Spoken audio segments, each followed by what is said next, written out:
Bon, moi je vais commencer par vous dire que je suis très content d'une chose, alors ça va pas vous faire plaisir. C'est de la moyenne d'âge de l'auditoire. Je suis très content. Parce que les conférences grand public que j'ai l'occasion de donner en France, en général, la moyenne d'âge est plus proche de l'âge de la retraite. Alors j'ai rien contre les retraités, mais c'est... Voilà, donc je remercie tous les jeunes qui ont fait l'effort de venir ce soir. J'espère que vous ne regrettez pas trop d'avoir troqué cet amphi contre un bon film, assurément plus relaxant, ou une séance télévision canapé. On va donc parler d'énergie. Alors peut-être que les choses que je vais vous dire sont pour partie déjà connues.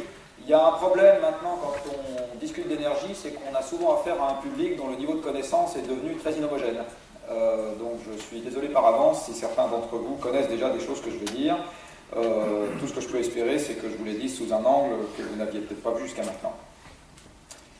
Je vais commencer par un truc pour lequel normalement le souvenir est plus récent pour une partie de l'assistance que pour moi, qui est tout simplement de rappeler ce que c'est que l'énergie. Vous savez, si vous demandez à quelqu'un dans la rue, c'est quoi l'énergie? En France en tout cas, il va vous répondre que c'est sa facture de gaz, que c'est sa facture d'électricité. Éventuellement, quelques-uns vous diront que c'est leur plein d'essence, c'est pas sûr, et puis ça va s'arrêter là. Bien évidemment, personne ne va vous donner la définition de l'énergie telle qu'un certain nombre d'entre vous l'ont apprise en cours, c'est-à-dire que l'énergie, c'est par définition la marque du changement d'état d'un système, c'est-à-dire la marque du changement. Dit autrement, dès qu'il se passe quelque chose dans le monde qui vous entoure, dès que avant et après c'est différent, vous avez de l'énergie qui est entrée en jeu. Transformer le monde ou utiliser de l'énergie, c'est exactement pareil. Alors, je reprends la personne qui pense à sa facture d'électricité et à sa facture de gaz. C'est très facile de lui faire comprendre que, par exemple, quand on change une température, il y a de l'énergie qui est intervenue. Il reste une partie de ce qu'on appelle la consommation d'énergie, qui, comme vous le savez, n'est pas une consommation, mais une transformation d'énergie. Une partie de la consommation d'énergie que nous avons consiste à modifier une température. C'est vrai dans les processus industriels, c'est vrai dans la température de confort d'une pièce. Une partie de l'énergie que nous utilisons sert à changer une vitesse. Autre transformation de l'environnement. Alors c'est celle qui, par exemple, fait qu'une voiture qui était immobile se met à être en mouvement, que le Thalys est arrivé jusqu'ici, à l'heure, et que les marchandises sont livrées dans les magasins, ce qui permet très accessoirement d'aller les acheter. On utilise de l'énergie quand on change une forme. Alors qu'il s'agisse de tendre une chaussette pleine de taches ou qu'il s'agisse d'emboutir une tôle, là aussi on va déformer quelque chose et on va utiliser de l'énergie, et du reste inversement, un ressort qui se détend par exemple va vous fournir de l'énergie. Vous avez de l'énergie qui intervient quand vous changez une composition chimique, et la première manifestation de cette énergie, c'est celle qui vous permet d'exister. C'est l'énergie qui est contenue dans notre alimentation. Vous savez que l'alimentation, on peut la mesurer en énergie, une fameuse calorie, qui vaut mieux éviter de manger en excès quand approche l'été. Eh bien, cette énergie chimique qui permet à votre corps de se mouvoir, elle est également libérée dans un certain nombre d'autres processus, par exemple chez nos amis de Solvay, qui, si j'ai bien compris, ont fait beaucoup pour que cette conférence finisse par arriver, parce qu'ils ont fait la salle. Vous avez de l'énergie qui entre en jeu dès que vous avez un corps qui se déplace dans un champ avec lequel il interagit. Alors c'est une bonne nouvelle pour vous, ça vous évite de flotter dans l'air comme le capitaine Haddock dans Tintin. Vous savez, quand ils vont sur la Lune. Mais vous avez d'autres manifestations de ces interactions qui sont également utiles dans un certain nombre de dispositifs qu'on utilise. Vous avez bien évidemment de l'énergie qui entre en jeu quand une composition atomique change. C'est bien pour ça que les alchimistes ont eu du mal à arriver à leur fin. Ils auraient pu y arriver. Il fallait beaucoup d'énergie pour ça. Transmuter le plomb en or. Et enfin, vous avez de l'énergie qui nous intéresse beaucoup à partir du 1er juillet, qui est l'interaction entre la matière et le rayonnement. Donc à chaque fois que vous avez une interaction entre la matière et le rayonnement, vous avez de l'énergie qui entre en jeu, vous avez une utilisation beaucoup plus quotidienne et beaucoup plus paresseuse de cette même énergie qui est le four à micro-ondes. Voilà, pour tous les gens qui sont pressés. Donc, d'une manière générale, l'énergie, ça n'est rien d'autre que la transformation du monde qui nous entoure. Partant de là, il y a une première chose que je peux déjà vous expliquer, c'est que l'énergie propre, ça n'existe pas. Vous savez, être propre, c'est laisser les toilettes dans l'état dans lequel on les a trouvées, c'est n'avoir touché à rien, et utiliser de l'énergie, c'est avoir changé quelque chose. Donc l'énergie propre, ça n'existe pas. En général, les énergies qu'on appelle propres sont des énergies qui sont tellement petites en fourniture qu'elles ne changent pas grand-chose dans le monde qui nous entoure, donc elles ne nous emmerdent pas beaucoup, donc ça va très bien, donc elles sont propres. Si on avait un moteur à diesel et un sol à la surface de la planète, le diesel serait propre. Si vous aviez un micro-barrage et un sol à la surface de la planète, l'hydraulique serait propre. Voilà, donc pour le moment, le photovoltaïque, c'est propre parce que c'est tout petit. Si ça devait être gros en termes de fourniture électrique, comme l'est aujourd'hui le charbon, pas sûr qu'on trouverait ça très propre. Donc, l'énergie propre, ça n'existe pas. En ce qui concerne l'énergie, c'est toujours, c'est pour ça que c'est depuis longtemps un domaine dans lequel on trouve beaucoup d'ingénieurs, l'énergie, c'est toujours une affaire d'un demandeur, une affaire de chiffres. On ne peut pas sortir d'un débat sur l'énergie sans avoir parlé de chiffres. Tant qu'on est dans une approche sentimentale de la question, c'est très marrant pour aller boire un verre de vin au bar, mais il y a peu de chances qu'on progresse vers une solution de gestion. Donc l'énergie, il faut parler chiffres. Alors parlons chiffres. Et certains d'entre vous ont peut-être entendu parler du surhomme de Nietzsche. Et bien, le surhomme de Nietzsche, ce n'est pas une invention, c'est nous tous.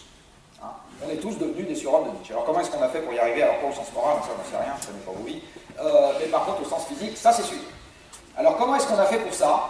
Eh bien, on a trouvé de l'énergie qui nous a fourni un immense exosquelette, c'est toutes les machines qu'on utilise, et donc vous allez voir que la puissance est considérablement supérieure à celle de notre propre corps. Alors je vais commencer par vous emmener loin du plat pays, parce que l'effort que je vais vous faire faire, là, vous n'arriverez pas à le faire chez vous. Il faut quand même qu'on ait quelques avantages en France. Je vais vous faire monter sur le Mont Blanc. Là, vous allez à Chamonix et vous montez sur le Mont Blanc. Vous avez déjà fait ça? Non. Oui, tous les 4 matins. À votre avis, si je vous fais monter sur le Mont Blanc, vous allez restituer combien d'énergie mécanique?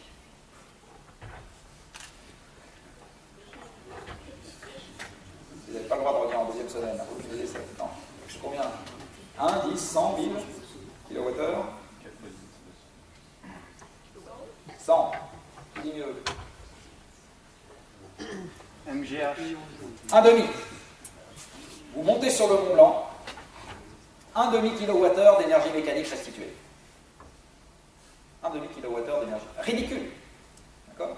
Vos jambes sont capables de fournir une énergie mécanique ridicule. Désolé. Ridicule. Et bien aussi du reste. Si vous utilisez vos bras pour fournir du travail sur une journée, alors imaginons, je sais pas, que vous faites un énorme trou pour planter un arbre. Alors là, le trou que j'ai pris en exemple, c'est un trou dans lequel vous décaissez 5 mètres cubes de terre. Vous apprécierez, des belles ampoules. Eh bien, vous allez restituer, là pour le coup, plutôt 0,05 kWh d'énergie mécanique. Donc, un être humain, avec sa carcasse, il est capable, maximum, de fournir un demi-kilowattheure d'énergie mécanique par jour. Sauf quelques sportifs surentraînés, vous n'êtes pas capable de faire ça tous les jours. D'accord? Vous êtes plutôt capable de faire ça un jour sur 2 ou un jour sur 3. Ce qui veut dire que l'ordre de grandeur de l'énergie mécanique maximale qu'un être humain est capable de fournir sur une année, c'est à peu près 100 kWh. D'accord? Donc retenez qu'un être humain est capable de fournir 100 kWh de travail, 100 kWh de travail sur une année. Vous allez voir après ce qu'on consomme nous. Là, pour le moment, je vais vous faire un tout petit peu d'économie. Admettons que ce travail me soit fourni par une personne qui travaille en Occident, payée au salaire minimum, donc le SMIC, qui en France fait à peu près 20 000 € par an avec charge. J'imagine qu'en Belgique, on n'est pas à 3 000, on est dans les mêmes ordres de grandeur. Et bien à ce moment, si cette personne, je l'utilise pour me fournir du travail mécanique, je vais payer mon kilowattheure d'énergie mécanique quelques centaines à quelques milliers d'euros. Quelques centaines à quelques milliers d'euros. Maintenant, je vais être un patron pas social du tout, donc je pars dans un pays que je ne nommerai pas, faire travailler des enfants dans un ville nommable pour 0 francs, enfin exactement 0 €, 0 centimes. Même si j'ai un esclave, je suis quand même obligé de l'acheter, il coûte cher, de le nourrir, sinon il meurt, de le préserver des prédateurs, du froid, des maladies, etc. Donc il va falloir que je dépense un peu d'argent. Eh bien, le kilowattheure d'énergie mécanique venant d'un esclave dont je ne paye pas l'effort, tout ce que je paye c'est sa survie, va quand même me coûter de l'ordre de quelques euros à quelques dizaines d'euros le kilowattheure.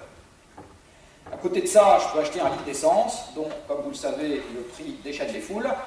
Dans un litre d'essence, vous avez 10 kWh d'énergie thermique. Vous faites passer ça dans un moteur conçu par un ingénieur français, je suis sûr qu'ici on fait mieux, 2 à 4 kWh d'énergie mécanique. Vous allez donc payer en coût marginal, je ne prends pas le coût du moteur, quelques dizaines de centimes votre kilowattheure d'énergie mécanique. Dit autrement, l'énergie fossile ou fissile que nous utilisons aujourd'hui permet d'obtenir de la transformation du monde, c'est ça, la transformation du monde, pour 1000 à 10 000 fois moins cher que le travail humain payé au SMIC. Une fois que je vous ai dit ça, je vous ai expliqué pourquoi vous avez le temps d'être assis dans cette salle, au lieu d'avoir transpiré toute la journée à faire pousser des patates, et auquel cas vous seriez mort de fatigue en ce moment et vous seriez au fond de votre lit. Pourquoi est-ce que votre pouvoir d'achat est ce qu'il est? Pourquoi est-ce que nous avons tant d'emplois de bureau? Je vais y dire, même ça c'est une conséquence. Pourquoi l'économie s'est mondialisée? Pourquoi vous vivez plus longtemps? Pourquoi, etc. Tout ça vient de là. Et ça vient du fait que nous utilisons en quelques siècles une épargne que la Terre a faite en quelques centaines de millions d'années, avec un taux d'épargne très faible, qui s'appelle les combustibles fossiles. Donc il y a eu un taux d'épargne extrêmement faible sur le rayonnement solaire qui est arrivé à la surface de la planète pendant quelques centaines de millions d'années. Ça a fait une petite cagnotte là, qui s'appelle le pétrole, le gaz et le charbon, et qu'on est en train de cramer en quelques siècles. Et ça nous permet aujourd'hui d'avoir des revendications sociales et aux gens de se mettre en grève. C'est une affaire d'énergie. C'est une affaire d'énergie. Alors parlons kilowattheure. Vous avez sur cette courbe la quantité de kilowattheure extrait de l'environnement et consommée par personne. Alors j'aime pas tellement le mot consommer parce que comme vous le savez, encore une fois, l'énergie ne se consomme pas, elle se transforme. Donc ça serait plutôt transformé par personne. Et je vais quand même utiliser le mot consommer. Je suis désolé de faire cette petite entorse au bois de la physique. Donc c'est la quantité de kilowattheure extrait de l'environnement par personne et par an depuis un siècle et demi. Donc ici nous sommes en 1860, vous vous en souvenez pas moi non plus, vous n'étiez pas né, moi non plus. À cette époque-là, un terrien consommait de l'ordre de 1500 kWh par an. Et c'était essentiellement du bois et du charbon, et ça servait essentiellement à faire de la chaleur, un peu de métallurgie, un peu de train et de bateaux à vapeur, pas beaucoup. Et puis vous voyez la quantité de charbon par personne augmente, puis se stabilise, elle n'a jamais décru, et elle a commencé à augmenter, puis là-dessus est venu se rajouter le pétrole, puis là-dessus est venu se rajouter le gaz, puis etc. Tout s'est empilé les uns sur les autres. Alors le charbon n'a jamais décru, on va le voir après, parce que l'essentiel du charbon sert à produire de l'électricité, et que l'électricité n'a jamais décru. Et vous avez ici le pétrole qui est l'énergie reine des transports. Alors ce que vous avez tout en haut, j'y reviendrai tout à l'heure, en bleu là, c'est les nouvelles énergies renouvelables. Donc c'est l'éolien, le photovoltaïque, le biogaz, la géothermie, je sais pas quoi, enfin tous les machins qui passionnent tant les journalistes, là c'est là. Voilà. Cette courbe présente une inflexion spectaculaire au moment des chocs pétroliers. Et je reviendrai après sur l'effet que ça a eu. Les chocs pétroliers ont marqué un tournant dans l'évolution du monde que je décrirai. Entre 1860 et 1980, vous voyez qu'on est passé de 1500 kWh par personne et par an à environ 20 000. Donc on a un taux de croissance de l'énergie disponible par personne qui est à peu près de 2,5% par an. Alors retenez ce pourcentage, vous verrez après le lien direct qu'il y a avec l'évolution économique qu'on a connue sur cette période. Et puis depuis 1980, ça s'est considérablement tassé et le taux de croissance est plutôt de l'ordre de 0,4%. Et en fait, si j'enlève le charbon en Chine, il est nul. D'accord ? La totalité de la hausse, c'est le charbon en Chine. Ailleurs dans le monde, vous verrez les courbes après, zéro. Il n'en reste pas moins qu'aujourd'hui, on est arrivé au stade où chaque personne sur Terre consomme en moyenne 20 000 kWh par an, c'est-à-dire l'équivalent, en moyenne annuelle, de la mise à disposition, toute l'année, de la puissance musculaire de 200 esclaves. En Occident, on est plutôt à 500. On est plutôt à 50 ou 60 000 kWh consommés par personne et par an. Vous et moi, nous vivons exactement comme si on avait chacun 500 esclaves à notre disposition qui pédalaient toute l'année sur des vélos pour faire tourner toutes les machines qui vous permettent de vivre comme vous vivez aujourd'hui. Les machines qui ont fait les sièges sur lesquels vous êtes assis, les vêtements que vous portez, les lunettes que vous portez, les plats que vous avez mangés à midi, les moyens de transport que vous avez utilisés, qui chauffent cette pièce, qui ont fait la pièce, qui ont fait vos logements, etc., qui ont fait votre iPhone, évidemment essentiel. Tout ça, 50 à 60 000 kWh par an. Donc j'y reviendrai, le pouvoir d'achat de l'énergie, les droits sociaux de l'énergie, les retraites de l'énergie, le divorce de l'énergie, les études longues de l'énergie, les vacances de l'énergie, tout ça de l'énergie. Vous vous rappelez des citoyens athéniens ou romains libres? En fait, c'était une poignée de gens au milieu d'une armée d'esclaves. Les pays occupés, voilà. Et bien nous, c'est exactement pareil, sauf que nos esclaves, donc 7 milliards d'habitants, 1400 milliards d'esclaves virtuels, qui permettent aux 7 milliards de vivre comme ils vivent, d'accord, sauf que c'est des machines. Ils se nourrissent de pétrole et de gaz et de charbon. Ils ne mangent pas du blé, ils mangent du pétrole, du gaz et du charbon. C'est très exactement comme ça qu'on est en train de vivre aujourd'hui. Alors je vous disais qu'en Occident, c'est zéro. Vous avez ici la consommation d'énergie par personne. Alors là, ça démarre de 65, mais c'est surtout la période récente qui m'intéresse. Donc vous avez ici, et c'est des tonnes équivalent pétrole au lieu d'être kilowattheure, mais peu importe, ce que vous voyez, c'est que ce que je vous disais tout à l'heure, depuis 1980, ça n'a pas augmenté, et là ça a commencé à diminuer, j'y reviendrai après, parce que c'est le début, à mon avis, c'est le début du toboggan. Donc les jeunes qui sont dans cette salle vont avoir la chance, moi aussi du reste, de vivre une période inédite, qui peut être à la fois une période exaltante ou une période terriblement dangereuse, ou peut-être les deux à la fois, qui va être le renversement d'un système. Hein, c'est la fin de la productivité croissante, on va rentrer dans une ère de productivité décroissante, c'est la fin de la croissance du PIB, on va rentrer dans une ère de stagnation et de récession successive. Donc c'est alors je ne sais pas si ça doit être désespérant ou extraordinaire, mais en tout cas c'est une mutation, une vraie mutation qu'on va avoir. Alors reprenons un peu notre histoire. Donc voilà comment a évolué, non plus par personne, mais au total sur Terre, la consommation d'énergie. Donc voilà comment a évolué la capacité de transformation de l'homme sur son environnement. D'accord? Et comme l'énergie qu'on utilise aujourd'hui est utilisée de manière plus efficace qu'il y a un siècle et demi, en fait la capacité de transformation de l'environnement, c'est même pas cette courbe, c'est cette courbe augmentée sur la fin d'un facteur 2 à 3. Et là, vous comprenez qu'en parallèle avec l'augmentation de cette consommation d'énergie et donc de la transformation de l'environnement, eh bien, on a tout un tas d'autres sujets qui se mettent à émerger, qui n'existaient pas avant, parce qu'ils sont corollaires d'une transformation croissante.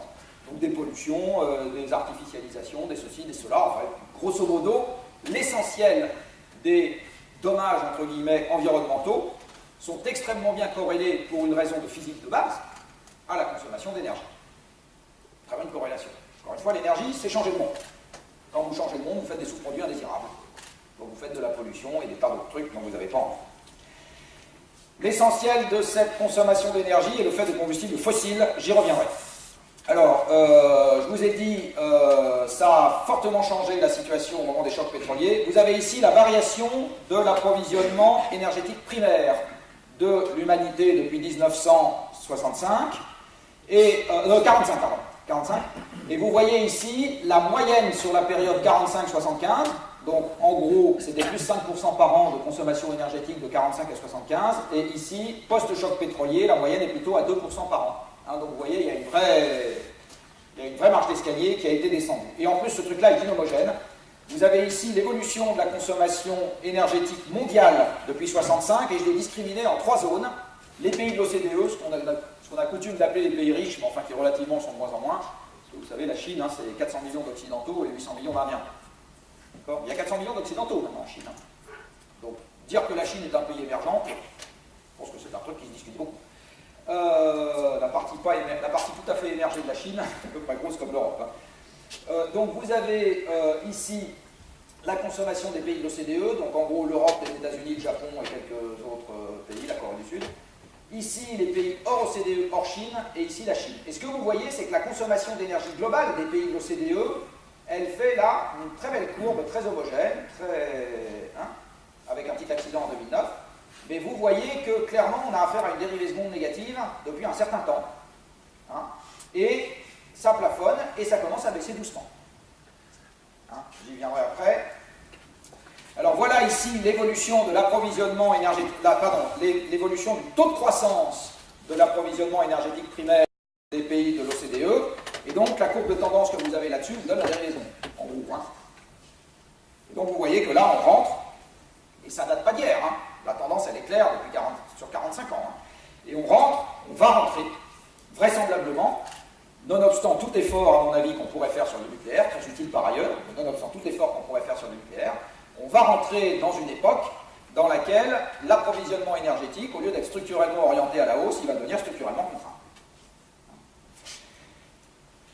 Je regarde quelle est la situation aujourd'hui. Alors voilà, tout à l'heure je vous ai montré les évolutions dans le temps. Là, je prends la tranche de saucisson de l'année 2011. Je fais un scanner sur l'année 2011. Alors qu'est-ce qu'on a consommé en 2011 dans le monde? On a consommé pour un peu plus d'un quart du charbon. Alors, énergie primaire, qu'on soit d'accord, c'est l'énergie qu'on extrait de l'environnement. D'accord? C'est l'énergie qu'on trouve dans l'environnement et qu'on extrait. Dans l'environnement, on trouve des machins qui brûlent, charbon, gaz, pétrole, bois, on trouve du rayonnement, on trouve du vent qui souffle, on trouve de l'eau qui tombe, on trouve éventuellement des différences de température entre l'océan de surface et l'océan profond, enfin on trouve ce genre de trucs, ça s'appelle de l'énergie primaire. Alors, en 2011, on a extrait de l'environnement l'équivalent de 13 milliards de tonnes de pétrole en énergie primaire. C'est bien l'équivalent, parce que c'est pas que du pétrole, en contenu énergétique.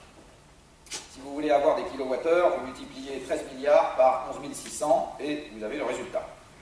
Donc c'était pour un gros quart du charbon, pour un petit tiers du pétrole, pour un gros cinquième du gaz. En gros, 75 à 80% de ce qu'on a extrait, c'est donc ces fameux combustibles fossiles. Ça fait du CO2 quand on s'en sert, difficile d'y échapper, j'y reviendrai tout à l'heure. Cette énergie primaire, on la fait passer dans un système énergétique, on ne la consomme pas telle que, en général, on la fait passer dans un système énergétique, par exemple le pétrole on raffine, le charbon on le met dans une centrale électrique, c'est-à-dire une grosse bouilloire, et il va nous donner de l'électricité, le gaz on le purifie, donc on fait passer tout ça dans un système énergétique, et on en sort des énergies finales. Les énergies finales, c'est celles que vous faites rentrer dans des machines ou domestiques ou industrielles. Alors exemple de machine domestique dans laquelle vous rentrez une énergie finale, machine à laver le linge, d'accord, ça consomme de l'électricité, qui est c'est une machine, comme son nom l'indique, et ça consomme de l'électricité. Autre exemple, la cafetière, sans laquelle on aurait du mal à travailler. Encore un autre exemple, une voiture. Une voiture est une machine, qui consomme une énergie finale, un carburant raffiné. L'énergie finale, il y en a moins que l'énergie primaire, parce qu'entre les deux, il y a des choses qui s'appellent des pertes. Les pertes, c'est l'énergie que vous perdez en cours de route au moment de la conversion et que vous n'arrivez pas à récupérer. C'est pour l'essentiel des pertes thermiques dans les centrales électriques. Le rendement moyen des centrales thermiques dans le monde, c'est un tiers, et 85% de l'électricité dans le monde est faite avec des centrales thermiques, c'est-à-dire des centrales, c'est des grosses bouilloires compliquées, vous commencez à faire bouillir de l'eau, enfin vous mettez de l'eau sous pression, avant de faire de la vapeur qui va vous faire tourner une turbine qui fera de l'électricité. J'ai dit électricité, l'électricité est une énergie finale, bien évidemment on ne mange pas les cafetières sur les éclairs d'orage, l'électricité il faut la faire avec autre chose, donc l'électricité est une aussi bonne idée que la manière de la faire. Ce n'est pas une énergie propre, contrairement à ce qu'affirme le cher PDG de cette chère firme automobile qui s'appelle Renault, qui pose de temps en temps à côté d'une voiture électrique sur laquelle il est écrit en gros 0 CO2. Bon. Une fois que la voiture est faite et que l'électricité est faite, il arrive. Mais sinon, l'électricité est une aussi bonne idée que la manière de la faire. Les pays les plus électrifiés, vous le verrez après, sont aussi les pays les plus émetteurs de CO2, donc il n'y a pas de... L'électricité n'est pas spécialement une énergie propre ou sale, c'est une énergie finale. Comment fait-on l'électricité dans le monde? Alors vous avez ici deux bateaux qui vous donnent la décomposition de la production électrique mondiale juste avant le premier choc pétrolier et il y a quelques années. L'échelle est graduée en milliards de kilowattheures, donc 6 000 milliards de kilowattheures, térawattheures, en 1973, 20 000 en 2007, aujourd'hui on est à 21 000, un truc dans ce genre-là. Pour mémoire, alors je ne connais pas les chiffres pour la Belgique, mais en France, on produit aujourd'hui un peu plus de 500 TWh d'électricité par an. Le monde dans son ensemble en consommait 600 en 1945. Le monde dans son ensemble en consommait 600 en 1945. Donc l'électricité, c'est une énergie de la deuxième moitié du XXe siècle. Je pourrais presque dire que c'est une énergie qui est arrivée quand je suis né. Enfin, je veux dire, c'est vraiment un truc récent. C'est vraiment un truc récent. J'ai quelques sexagénaires dans les gens que je connais dans le monde de la recherche académique. Ils ont grandi dans une ferme dans laquelle il n'y avait pas le chauffage central et pas l'électricité. Ils ont 10 ans de plus que moi. Donc l'électricité, c'est vraiment quelque chose qui est le fait de la deuxième moitié du XXe siècle. C'est arrivé plutôt dans les villes. Dans les campagnes, l'électricité, c'est arrivé très tard. En 1973, les 3/4 de l'électricité étaient faits avec des combustibles fossiles. Donc comme je vous le dis, on fait brûler des combustibles, ça fait de la chaleur, on fait de la vapeur, on fait tourner une turbine. Comme c'est une machine de quart d'eau, vous perdez une partie de l'énergie en cours de route sous forme de chaleur perdue. En 2007, les combustibles fossiles, c'est 2/3 de l'électricité que nous produisons sur Terre, et vous voyez que ce qui a le plus augmenté d'une barre à l'autre, c'est le charbon. Encore aujourd'hui, quand vous regardez les centrales en construction dans le monde, c'est le charbon qui arrive en tête. Alors, en France, je ne sais pas comment sont les médias ici, dès qu'il y a un quart de bout de centrale nucléaire qui est construit par un quart de pays quelque part dans le monde, c'est un spin, c'est un sprutz absolument abominable, la Chine met en service une tranche à charbon par semaine. Ça, par contre, les médias français s'en foutent royalement. C'est pareil ici. Et quand vous construisez une centrale à charbon, du CO2, vous en prenez pour 40 ans. Donc le charbon est la première des énergies primaires utilisées pour faire de l'électricité. Après, c'est le gaz qui a le plus cru. Et après seulement, vous allez trouver l'augmentation de l'hydroélectricité et du nucléaire. Alors, parlons charbon. Je vais prendre le problème dans l'autre sens. Voilà à quoi ressemble la quantité de charbon consommée sur Terre depuis 1970. pas 71 en l'occurrence. C'est gradué en millions de tonnes équivalent pétrole, et vous voyez que l'essentiel va dans l'électricité. Donc l'essentiel du charbon extrait sur Terre va dans la production électrique. Ce qui va dans la sidérurgie, c'est juste le petit machin rouge là. Alors c'est du charbon à très haute valeur ajoutée, hein, mais en termes de quantité de charbon consommé sur Terre, c'est juste un petit machin. Je ne l'ai pas en dynamique, mais c'est pas grave. Ici, vous avez la répartition par usage du pétrole consommé sur Terre en 1973 et en 2007. Vous voyez que les usages industriels ont diminué, que le transport a très fortement augmenté, que la matière première pour faire du plastique, c'est ça le non énergétique, a très fortement augmenté, et enfin que, autre, c'est essentiellement le chauffage, lui il a plutôt diminué. Prenons le gaz. Alors le gaz il sert à des tas de machins, mais il sert quand même beaucoup au chauffage en jaune et à la production électrique en bleu. Et dans l'industrie, il sert essentiellement à produire de la chaleur. Par exemple, dans la sidérurgie, vous réchauffez des brames avec du gaz. Dans les fours à verre, vous utilisez du gaz pour chauffer le sable, etc. On a aussi, alors tout ça, encore une fois, c'est pas tellement pour vous abreuver de chiffres, c'est pour vous donner les grandes tendances. On a également sur Terre des énergies renouvelables. Je vous ai montré tout à l'heure les nouvelles renouvelables, là c'était le petit filet, là, machin. Alors il y a une loi du genre qui marche très bien dans les médias français, qui est que la pagination dans les médias sur les énergies renouvelables est inversement proportionnelle à leur importance réelle. Je ne sais pas si c'est pareil ici, mais en France, c'est une loi qui marche extrêmement bien. La première énergie renouvelable dans le monde est de très loin, c'est le bois, et les déchets de bois et les mousses de yak, etc. Alors il se trouve qu'une partie de cette énergie n'est déjà plus renouvelable dans un certain nombre d'endroits dans le monde, et en particulier la recherche de bois de feu en Afrique, qui est une cause avérée de déforestation. Mais comme on a du mal à savoir ce qui est renouvelé et ce qui n'est pas renouvelé dans cette histoire, pour le moment les usages continuent à être de mettre tout le bois dans le renouvelable, ce qui se discute. La deuxième énergie renouvelable dans le monde est de très loin, c'est l'hydroélectricité, et quand vous regardez les capacités en construction aujourd'hui dans le monde, c'est aussi de très loin la première des énergies électriques renouvelables, loin devant le vent. Et ensuite seulement, vous avez le vent. Alors là j'ai mis en équivalent primaire, ce qui est la plus avantageuse des conversions, ça fait moins de 1%. Les agrocarburants, ça fait 1,5%. Vous avez aujourd'hui sur Terre 60 millions de tonnes d'équivalent pétrole d'agrocarburants. En face, vous avez 4000 millions de tonnes de vrai pétrole. D'accord ? Donc pour remplacer 1,5% du pétrole que nous consommons, on consomme déjà quasiment la moitié du maïs américain pour faire ça. Les Américains transforment en éthanol 40% de leur maïs, c'est-à-dire la même quantité que ce qui va nourrir des animaux. Ce qui, de mon point de vue, est un scandale absolu. Voilà, donc et vous voyez les ordres de grandeur auxquels on arrive. Vous voyez les ordres de grandeur auxquels on arrive. Et enfin, le photovoltaïque aujourd'hui, c'est 0,1%.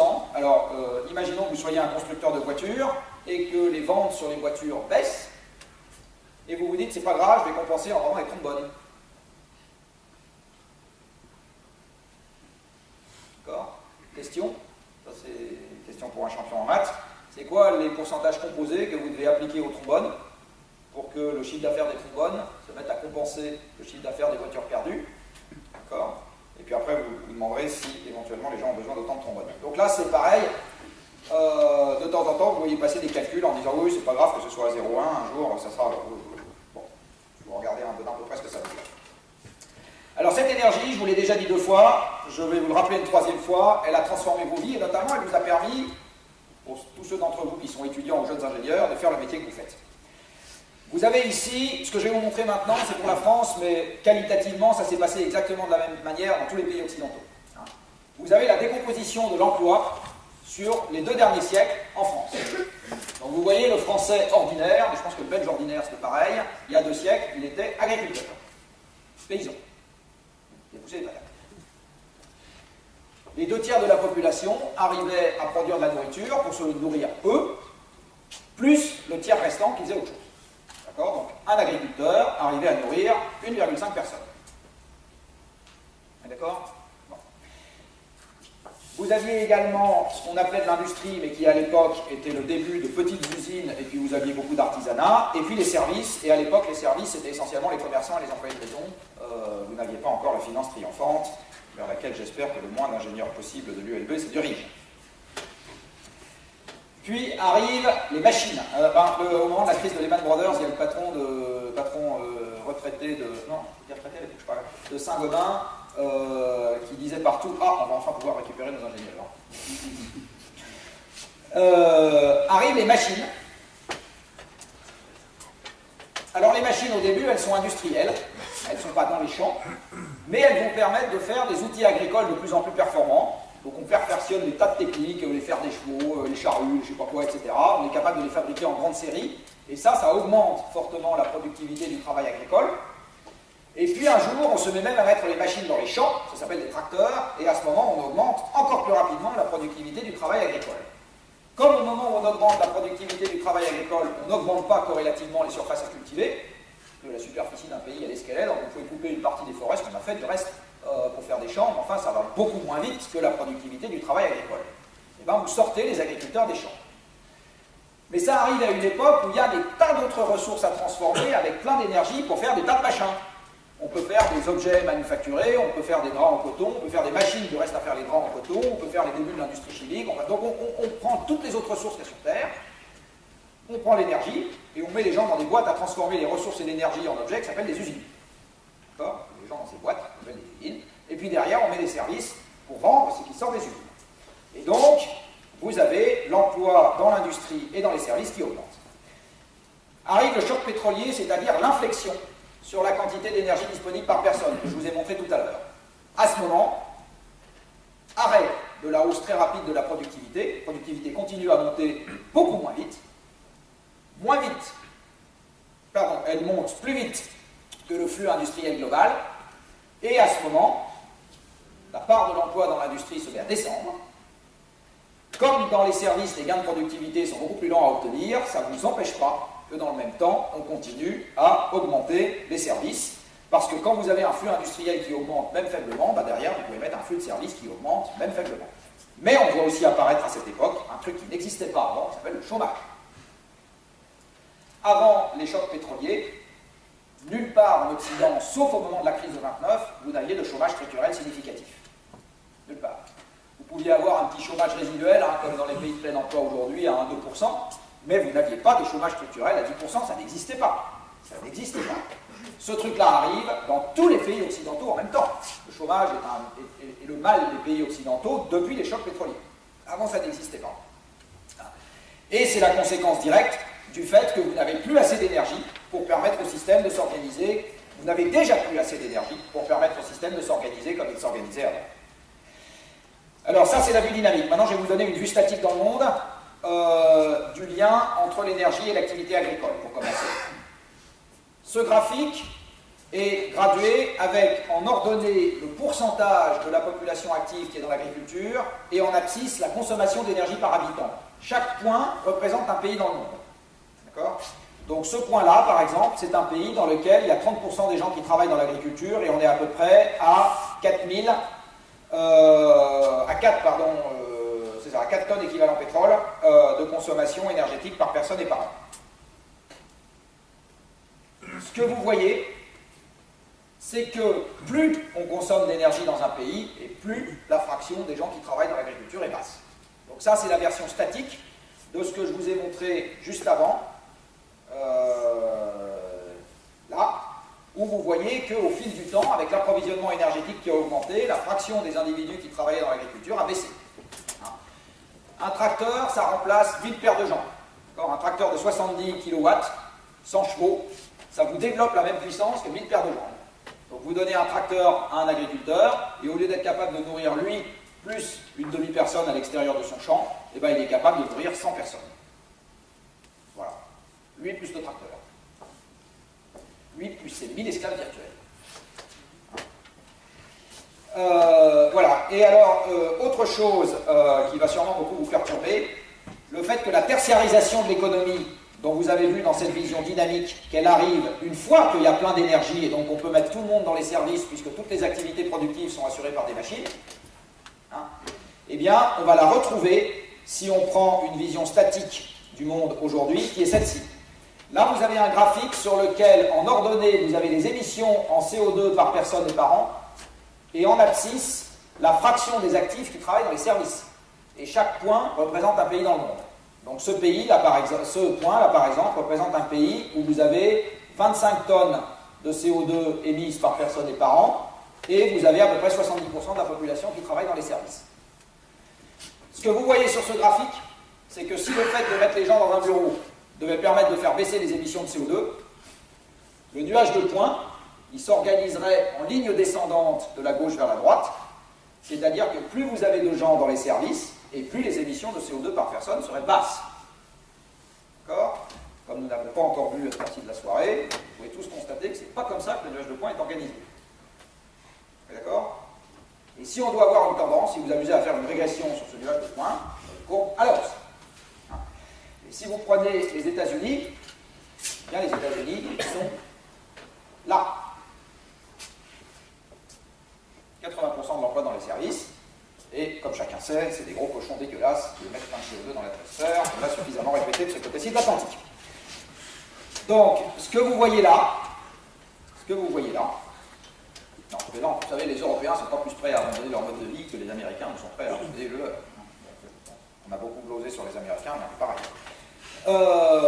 Ce que vous voyez là, c'est le fait que l'idée sympathique que mettre les gens dans un bureau dont ils sortent le pli du pantalon impeccable, la preuve, vous voyez, ça va permettre de dématérialiser l'économie et donc de faire moins de CO2 par personne. En fait, c'est pas vrai du tout, ça fait l'exact inverse, tout simplement parce que si vous êtes tous dans un bureau, c'est qu'il y a plein de machines partout ailleurs.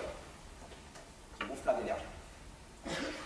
Ce qui veut dire aussi autre chose, ça veut dire que je suis raisonnablement convaincu du fait que dans un monde sous contrainte énergétique, la part du travail manuel ne va pas baisser, elle va augmenter. Elle va augmenter. On va transpirer plus pour gagner moins. En gros. Sarkozy avait à moitié raison quand il a dit qu'on allait travailler plus pour gagner plus. Relativement au fait de moins travailler, il a raison. Et dans l'absolu, il manquait juste un petit adverbe à changer à la fin de sa phrase. Ce que je vous explique depuis une demi-heure, je vais le schématiser maintenant de manière très simple, par opposition à la vision économique conventionnelle que vous avez. Là, je représente la manière dont vos chers politiques, et les miens, je crois mieux, nos amis de la Banque centrale, et tous les académiques du monde économique, sauf exception, tous les académiques du monde économique, sauf exception, voient l'économie. L'économie a deux facteurs de production, le capital humain et le travail. D'accord ? Je suis sûr que si vous avez eu des cours d'économie à l'école, c'est ce que vous avez appris. Ça fait un système productif, et il en sort une production. Si la production n'est pas assez élevée pour payer les retraites, je détaxe le travail, je demande aux banques de prêter pour qu'on investisse, plus de capital, et hop, le PIB repart en 40. Bon. On a essayé cette recette encore et encore depuis 35 ou 40 ans, ça marchote de moins en moins bien. C'est pas aussi simple que ça. C'est pas aussi simple que ça, tout simplement parce que le système ne s'organise pas comme cela. Le système s'organise de la manière suivante. Notre système productif n'est qu'une énorme machine à transformer des ressources avec une activité de transformation qui, comme je le disais tout à l'heure, est par définition du travail, ou plus exactement de l'énergie.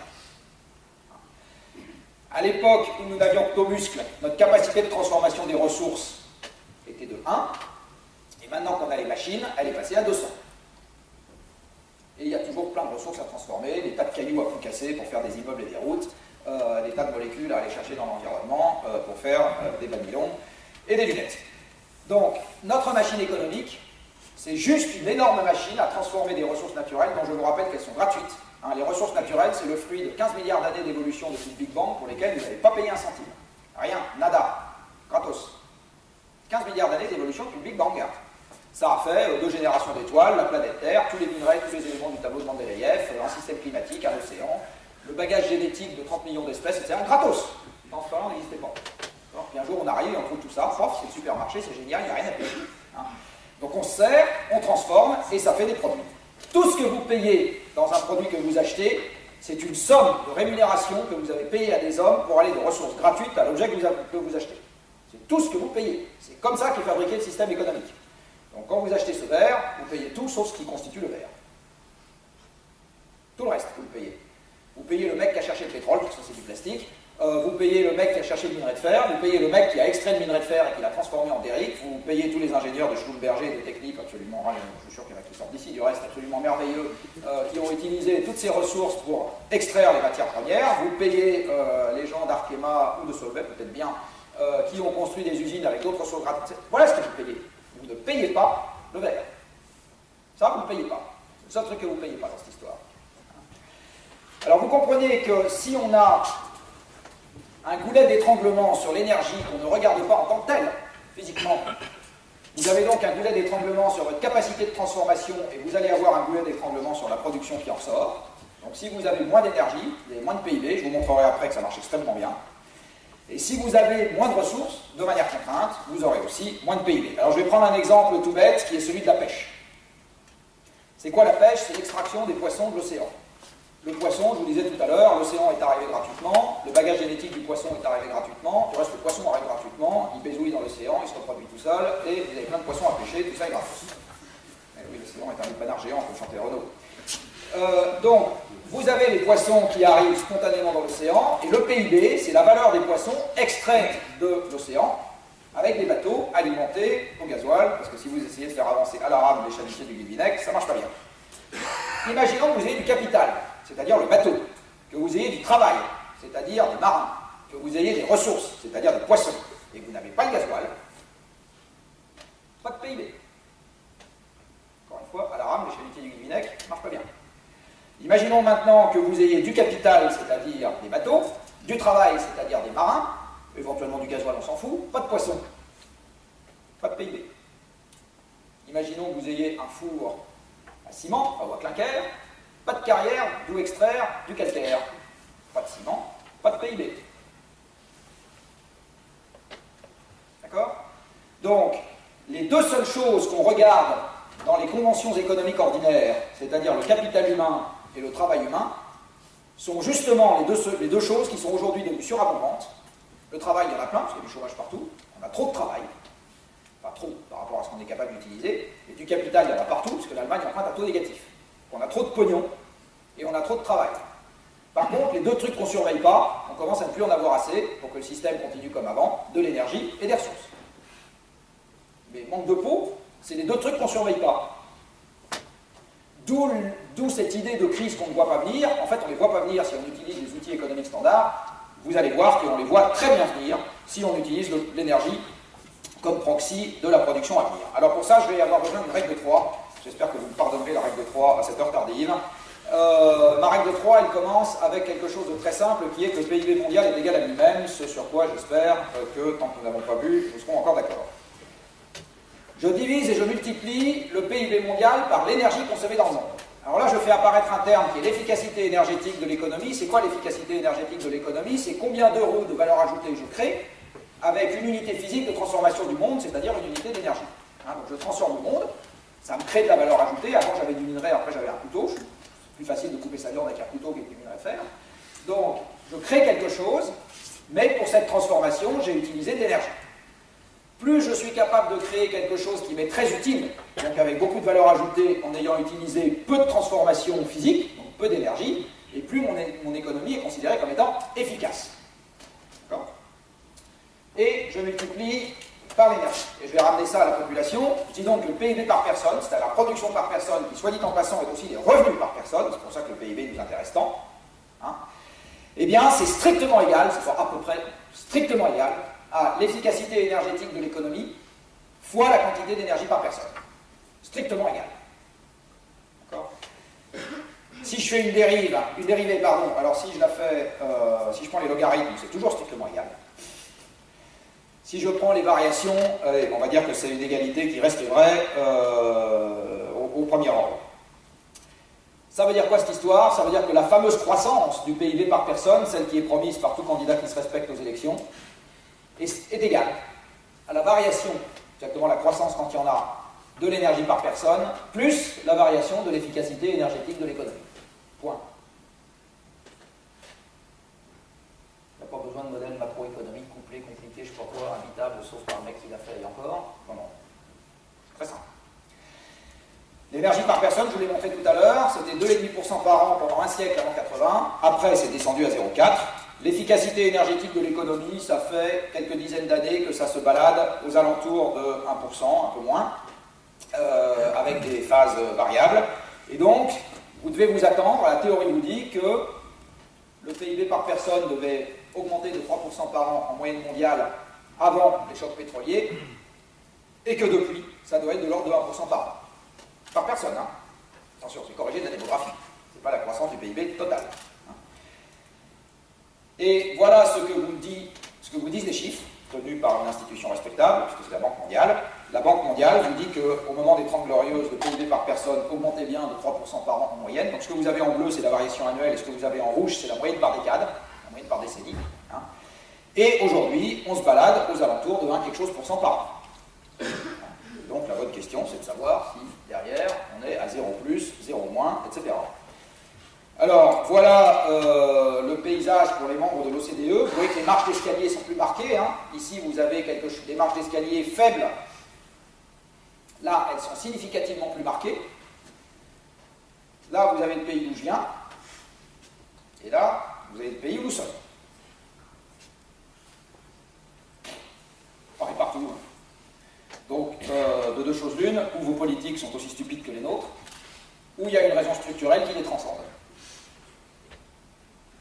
On est d'accord, hein, c'est either or. Voilà une autre manière de présenter quelque chose, enfin exactement, voilà un autre résultat attendu dans ce que je vous ai dit. Hein. À partir du moment où la capacité de transformation est essentiellement liée, non pas au nombre de gens qui travaillent, mais à l'énergie qu'on a, on s'attend à voir le PIB covarier comme l'énergie. C'est très exactement ce qu'on observe ici. Vous avez dans le monde depuis 65, en vert, la variation de la quantité d'énergie consommée, et en bleu, la variation du PIB mondial. Hein, et vous avez quelque chose qui est extrêmement cohérent avec ce que je vous ai annoncé avant. Vous avez une autre manière toujours de présenter le même résultat. Sur ce graphique, sur ce nuage de points, représente de 1965 à 2011, donc là c'est 65 et là c'est 2011, pour le monde dans son ensemble, en abscisse la consommation d'énergie et en ordonnée le PIB mondial. Et ce que vous voyez, c'est que ce nuage de points s'organise de manière absolument remarquable le long d'une droite. Dis-moi combien tu consommes d'énergie, je te dirai où est ton PIB. Alors il y a des effets de bord, liés notamment au fait que les flux physiques qui consomment de l'énergie peuvent avoir lieu en dehors du pays où est compté le PIB qui en résulte. Par exemple, quand vous avez une activité de négoce, j'achète une cargaison de blé à Singapour et je la revends à la Nouvelle-Orléans, donc il y avait un port là-bas, eh bien, j'ai empoché la plus-value qui en résulte, alors que l'énergie qui physiquement correspond à la valeur ajoutée, c'est de l'énergie de fraction du bateau qui va de Singapour à la Nouvelle-Orléans, et ça ne s'est pas passé en Suisse si mon négociant est en Suisse. D'accord ? Donc quand vous regardez un pays pris isolément, vous avez des effets de bord qui peuvent perturber cette corrélation, mais si vous regardez le monde dans son ensemble, c'est absolument spectaculaire. Par contre, et là je vais vous perturber aussi, au niveau mondial, et j'insiste là-dessus, il n'y a pas de corrélation entre le prix de l'énergie et le PIB. Voilà le plat de nouilles. C'est quoi le plat de nouilles? C'est à raison d'1 point par an, 1960 ici, 2011 là, en abscisse le prix du pétrole, et il faut savoir que les 3/4 de la dépense énergétique dans le monde en énergie primaire, c'est du pétrole, d'accord? Et jusqu'à une époque récente, en plus, dans la totalité des régions du monde, le prix des autres énergies, c'est-à-dire gaz et charbon, était indexé sur celui du pétrole. Donc en gros, regardez le prix du pétrole et vous avez la dépense énergétique mondiale. Eh bien, ce que vous dit ce graphique, c'est que le prix du pétrole, il peut descendre, monter, ça ne change pas l'orientation de fond du PIB pour le moment. D'accord? Là, le prix du pétrole descend et le PIB monte, puis le prix du pétrole monte et le PIB monte, puis le prix du pétrole descend et le PIB monte, puis le prix du pétrole zigzagouille autour d'une valeur constante et le PIB monte, puis le prix du pétrole monte et le PIB monte. Voilà. Au niveau mondial. Pourquoi au niveau mondial? Parce que le pétrole, il y a un acheteur et un vendeur, donc si le vendeur s'appauvrit, le pétrole explose, l'acheteur s'enrichit. Donc ça ne change pas. Ce qui change, encore une fois, ce qui pilote le PIB mondial, c'est la quantité. La quantité. Le prix, c'est secondaire. Alors le prix va faire beaucoup souffrir les importateurs, on y viendra après. Par contre, au niveau mondial, encore une fois, plus vous payez cher, et plus l'acheteur est content. Et plus le vendeur est content. Hein? Enfin, dernier point, et ce que je vais vous montrer là est valable pour tous les pays dans le monde, Vous avez ici, alors ça c'est le drame de l'ingénieur, je peux vous le dire tout de suite, hein, parce que l'ingénieur, il est vachement content quand il découpe. Il a un objet qui consomme moins d'énergie pour rendre le même service, il dit ça y est, j'ai sauvé la planète. Là, vous allez voir, c'est un peu plus compliqué que ça. Vous avez ici pour les États-Unis, depuis 1950, enfin 52 en l'occurrence, le PIB en bleu, la consommation d'énergie en rouge, et l'endettement public et privé noir. Au moment où PIB et énergie se découpent, c'est-à-dire que l'énergie se met à monter moins vite que le PIB, à ce moment, vous voyez qu'il y a une rupture de pente sur l'accroissement de l'endettement. D'accord? Et c'est très exactement le moment où vous avez votre point d'inflexion sur l'approvisionnement énergétique par personne. Alors, je n'ai pas le temps malheureusement de rentrer dans les détails ce soir, j'ai un certain nombre de travaux académiques qui sont en cours sur cette question. Il est assez vraisemblable que l'un résulte de l'autre. Parce qu'à partir du moment où vous n'avez plus assez d'énergie pour assurer la croissance physique que vous aviez avant, vous allez essayer de relancer l'économie, notamment par les investissements. Donc vous allez demander aux gens de s'endetter pour acheter des tas d'équipements pour que la production reparte, mais comme vous n'avez pas l'énergie pour que la production reparte, la production ne repart pas, et les gens ils restent avec leur dette sur les bras. C'est exactement pareil pour les États. Vous avez embauché des tas de fonctionnaires que vous ne pouvez pas virer et que vous augmentez de 3% par an à l'époque où tout allait bien, et puis au moment où les choses vont moins bien, vous continuez à avoir besoin de les payer 3% par an de plus tous les ans, et vous avez besoin de vous endetter pour assurer ça. Je ne dis pas que les fonctionnaires sont des gens idiots, je dis juste que le système a été construit pour être efficace dans l'accélération, et quand vous avez une décélération, un des effets de bord qui apparaît, c'est l'endettement croissant. Et comme je pense qu'il n'y aura plus l'activité économique croissante permettant de rembourser la dette, la conclusion que j'en tire, c'est qu'à un moment ou à un autre, il y aura ce que les financiers appellent un haircut, c'est-à-dire que ce qui valait 100 la veille aura 0 le lendemain. Voilà. Toute la question est de savoir quand. Ça peut arriver doucement dans le temps, c'est de l'inflation, et ça peut arriver plus brutalement, c'est le défaut. Donc ce que je vous ai expliqué depuis le début de cette intervention, c'est qu'en gros, le monde moderne dans lequel nous vivons est vraiment issu de ce cadeau merveilleux que la nature nous a fait gratuitement, parce que j'insiste, le pétrole est aussi gratuit que le vent. Il est aussi gratuit que le vent. Vous n'avez rien payé pour la formation du pétrole. Rien. Vous payez aux propriétaires du moment, mais je vous signale que si vous voulez accéder à du vent, vous payez aussi aux propriétaires du moment. Si vous voulez planter une éolienne, vous payez le paysan qui possède le champ, vous allez planter l'éolienne. Donc le pétrole est aussi gratuit que le vent.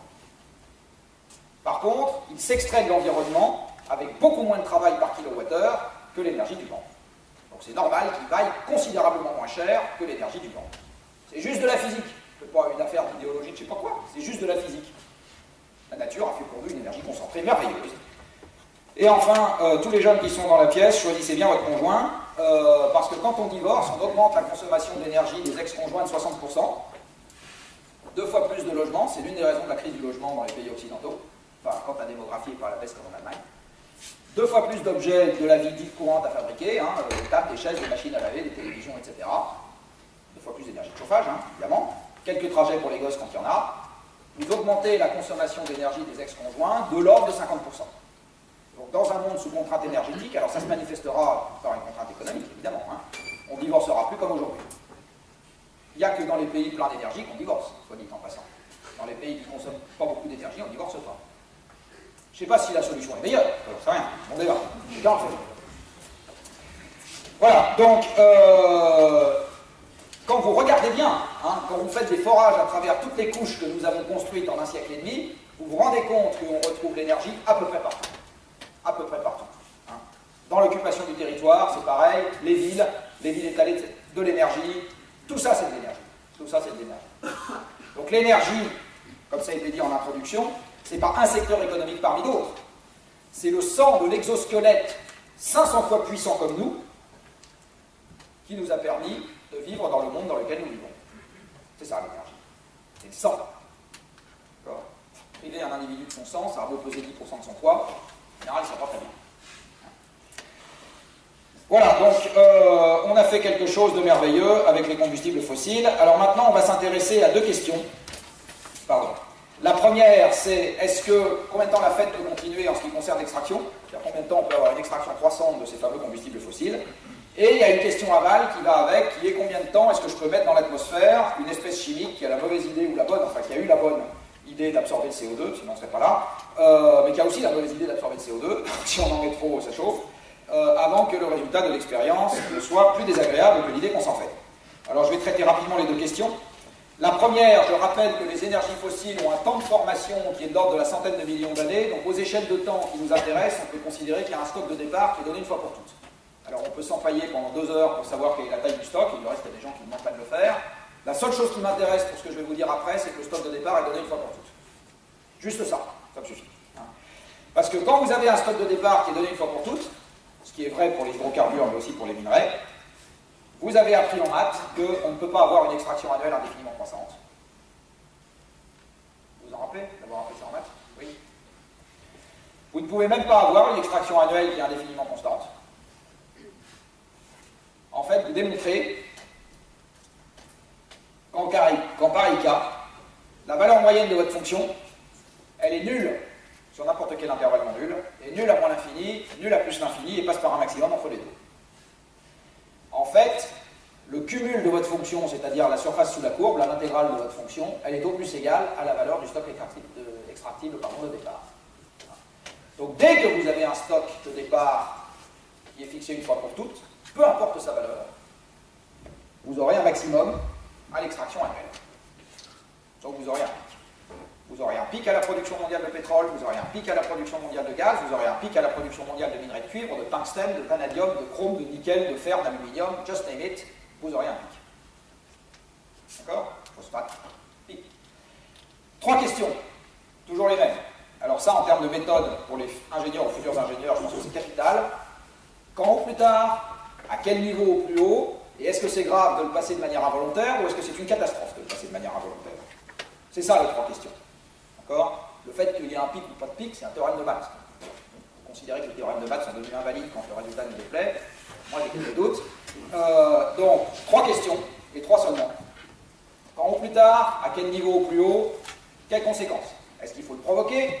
Est-ce qu'il faut l'attendre, mais savoir le gérer? Est-ce qu'il faut l'anticiper? Quoi? D'accord? Ça, c'est des questions. Alors, les pics sont faciles à prévoir quand ils sont déjà passés. C'est mieux. Voilà un pic facile à prévoir parce qu'il est déjà passé, c'est celui des découvertes de gaz et de pétrole, qui est survenu à peu près au moment de ma naissance. Je vais demander à Mme Tessier, Elisabeth, s'il y avait un rapport entre les deux, j'attends la réponse. Donc ce que vous voyez, c'est que les découvertes mondiales d'hydrocarbures, gaz et pétrole, sont passées par un maximum dans les années 60. À l'échelle de ce graphique, qui est en milliards de barils équivalent pétrole, les découvertes que vous avez actuellement au large du Brésil, c'est de cet ordre-là. Le subsal profond là, que vous avez au large du Brésil, c'est de l'ordre de cette barre. Alors je peux vous dire que, pardonnez-moi cette expression triviale, Petrobras va se faire de couilles en or, absolument certain, ça ne changera que très marginalement le destin mondial. Ça changera énormément le destin des actionnaires de Petrobras s'ils ne sont pas plantés dans leur déval. Mais mondialement, c'est d'accord, ça ne change pas grand-chose.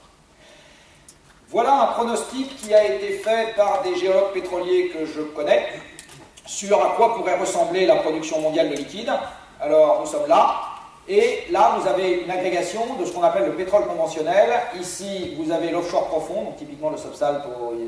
Là, vous avez les cochonneries canadiennes et les cochonneries vénézuéliennes, les extra lourds de l'Orénoque. Ici, vous avez les liquides de gaz, qui sont des condensats qui sortent du gaz quand on l'extrait, et dont, voilà, c'est pas exactement du pétrole, mais peu importe. Et là, vous avez l'agrocarburant, le coal to liquids, etc. En gros... C'était peut-être il y a 3 ans, ça sera peut-être dans 10 ans, enfin, d'accord, on y est. Puis je vais vous dire qu'en Europe, on y est de manière absolument certaine. La question qui vient à l'esprit de tout le monde en général, c'est et qu'est-ce que ça va valoir? Je vous l'ai dit tout à l'heure, c'est pas un sujet pour le PIB mondial, et c'est d'autant moins un sujet pour le PIB mondial que si vous essayez de regarder les prévisions, les projections passées sur le prix futur, alors là par contre, autant prévoir le pic futur des découvertes passées, c'était facile, autant prévoir le prix futur du pétrole, c'est une mission impossible. Vous avez ici un peu d'activité minière qui a été faite sur les rapports de l'AIE, l'Agence internationale de l'énergie, qui tous les ans sort un truc qui s'appelle le World Energy Outlook, dans lequel ils donnent leur vision du prix futur du pétrole, sur 20 ans. Alors en rouge, vous avez sur cette courbe ce que le prix a vraiment été, et là vous avez ce que l'AIE a dit en 2000, et là ce qu'ils ont dit en 2001, et là ce qu'ils ont dit en 2002, et là ce qu'ils ont dit en 2003, et là ce qu'ils ont dit en 2004, et voilà. Ils continuent, les journalistes continuent à en parler. Voilà. Donc, comique troupier ou prévisionniste des prix chez l'AIE, c'est pareil, vous dites n'importe quoi et les journalistes continuent à répéter ce que vous dites. Personne ne peut savoir ce que sera le prix futur des hydrocarbures. Absolument personne. Alors maintenant, ça ne fait pas vos affaires si vous avez besoin de dimensionner un projet. Si vous avez besoin de dimensionner un projet, ben vous faites des scénarios. Et in fine, le décideur fait son métier, c'est-à-dire qu'il prend une décision. Voilà. Mais l'idée qu'on prend une décision sur la base d'un prix central dont on est sûr que c'est ça et rien d'autre, c'est surtout pas la chose à faire. Surtout pas la chose à faire. Par ailleurs, les prix ne donnent pas les volumes, ne donnent plus les volumes. Vous avez ici un graphique qui a été publié il n'y a pas très longtemps, où vous avez, chaque point représente pour un mois donné, alors entre 98 et 2004 pour les points gris et entre 2005 et 2011 pour les points noirs, à la fois la quantité de pétrole produite pendant le mois et le prix du baril de pétrole sur le mois en question. Ce que vous voyez, c'est qu'entre 98 et 2005, vous avez une élasticité prix-volume. Si vous faites une courbe de régression là-dessus, ben, plus le prix augmente et plus le volume augmente. Donc, dit autrement, vous avez une forme d'élasticité prix-volume. Là, il n'y en a plus. C'est-à-dire que le volume, il est fixe à 74 millions de barils jour et le prix, il est ce qu'il est.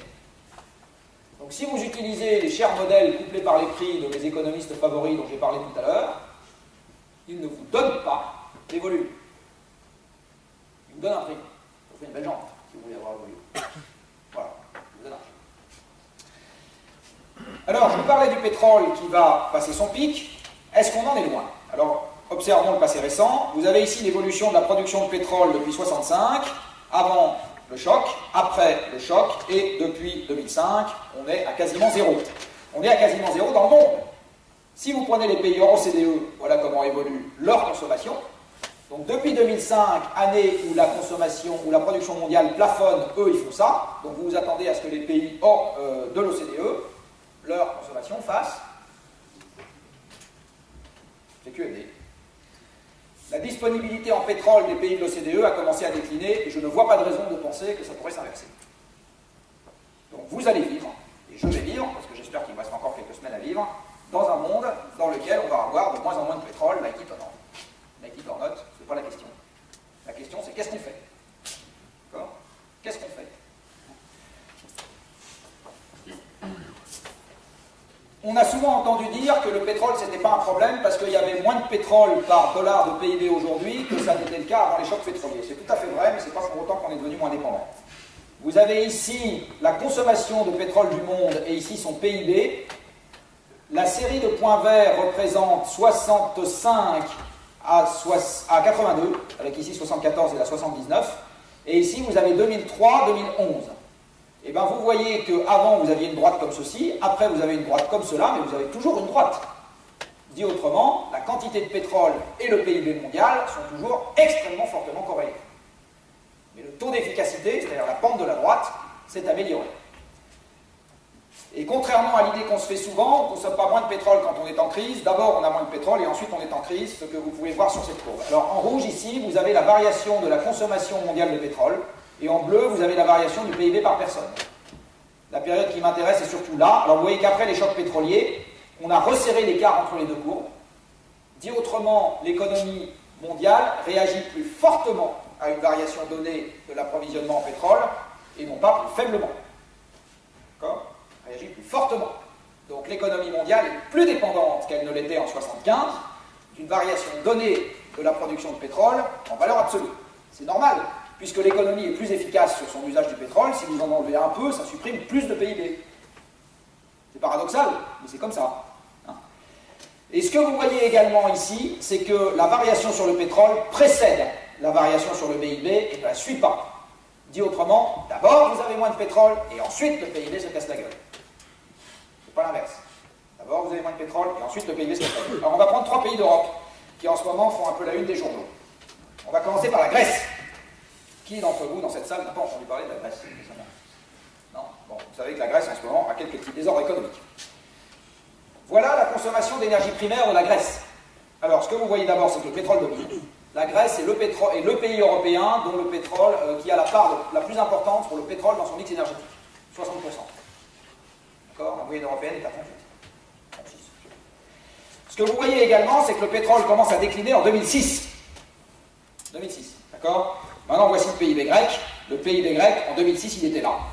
Donc d'abord, le pétrole décline, le PIB continue à monter, ensuite le PIB décline. D'accord? Donc c'est pas moins de pétrole parce que crise, c'est d'abord moins de pétrole, ensuite crise.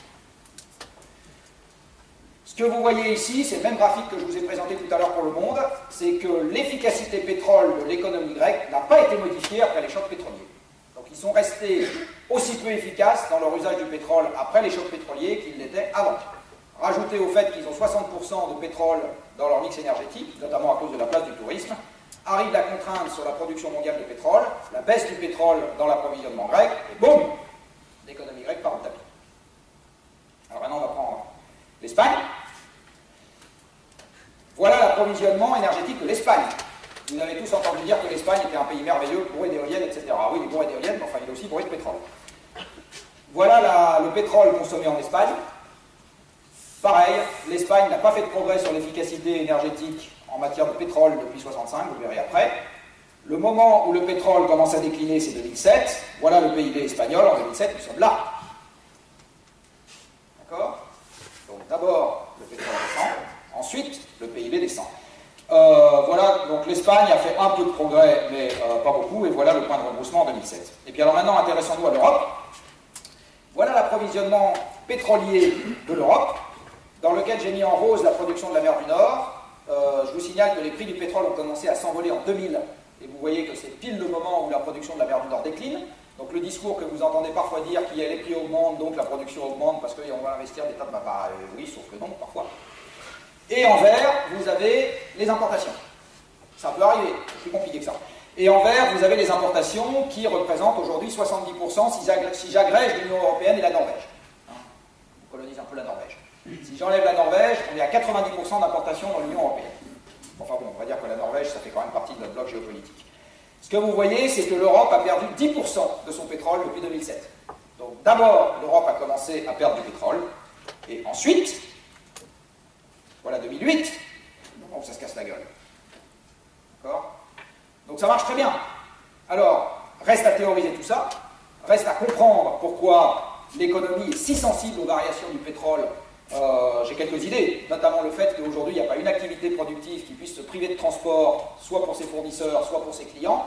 Si vous avez moins de pétrole, vous avez moins de transport, donc vous vendez moins. Voilà, voilà une explication possible. Hein? Physique. Il faudra regarder ça de près.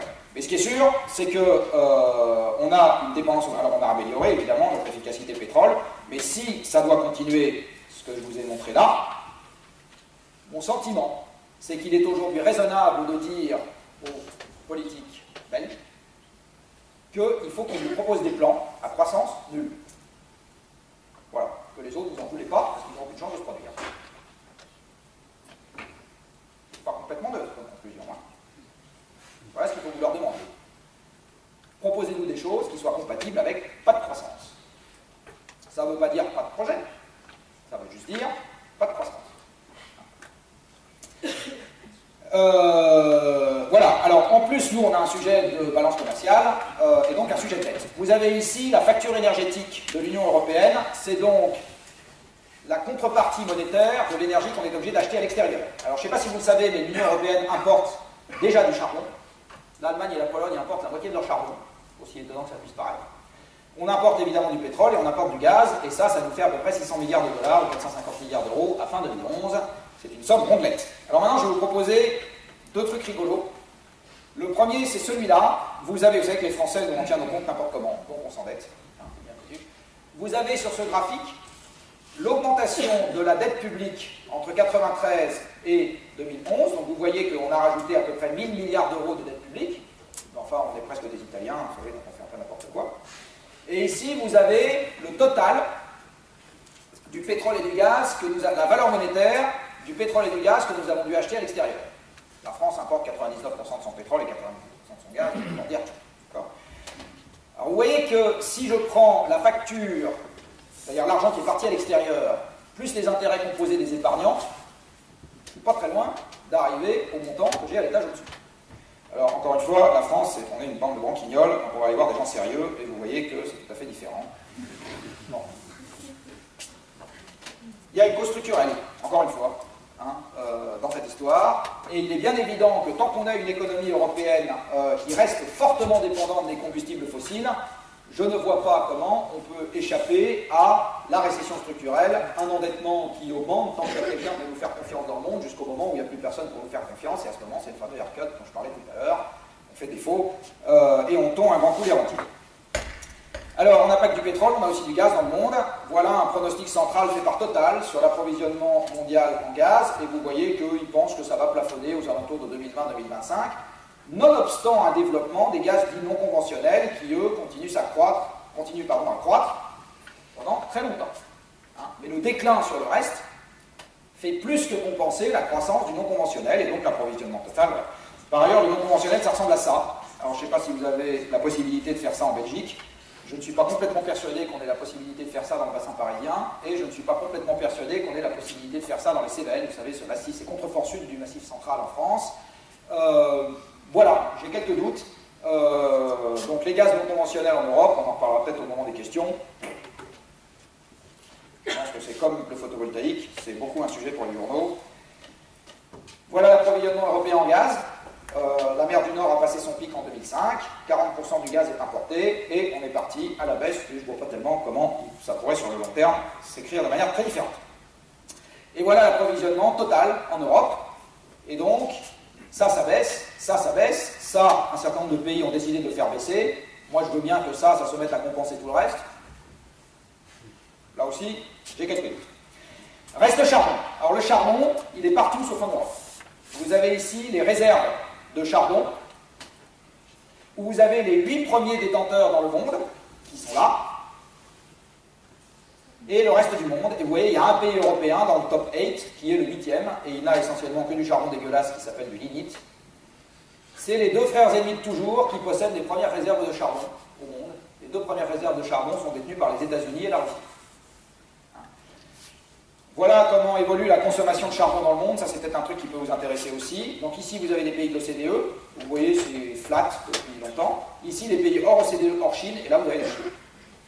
Donc c'est ce que je vous disais tout à l'heure, l'approvisionnement énergétique par personne, la hausse que vous avez eue entre 2000 et 2010, si vous enlevez le charbon en Chine, le reste c'est flat. Ici vous avez les réserves agrégées gaz, pétrole, charbon par pays. Et le premier pays européen est là. Le deuxième est là. Voilà. Si je finis ce panorama sur les réserves, il y a plein de charbon dans le monde, encore pas mal de pétrole et de gaz, pas chez nous. Donc l'Europe, dès à présent, elle est sous stress de ressources. Dès à présent. Ce qui veut dire que tout ce qu'on va avoir avant gros autres, c'est nos cervelles. Les ressources, on les a pas. Tout ce qu'on peut leur rendre, c'est nos cervelles. Enfin, je vais finir avec un très rapide panorama sur le changement climatique. Ça va aller très vite, hein, j'y reviendrai s'il y a des questions. Voilà comment ont évolué les émissions de CO2 planétaires, discriminées par énergie, je vous laisserai la présentation, vous aurez le temps d'y revenir. Voilà à quoi ressemblent les émissions par source aujourd'hui.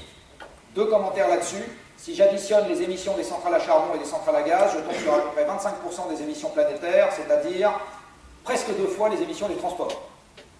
Hein. Donc si je prends, et quand vous construisez une centrale à charbon, vous en prenez pour 40 ans, je le rappelle. Donc aujourd'hui, au niveau mondial, l'enjeu central de la négociation climat, c'est d'empêcher les gens de construire des centrales à charbon. C'est ça l'enjeu central de la négociation climat. Hein. Empêcher les gens d'acheter des voitures, s'il n'y a plus d'essence à mettre dedans, c'est pas très grave, ça fera tourner les industries automobiles et les gens se déplaceront pas, en fait. Ça s'appelle de l'économie dématérialisée.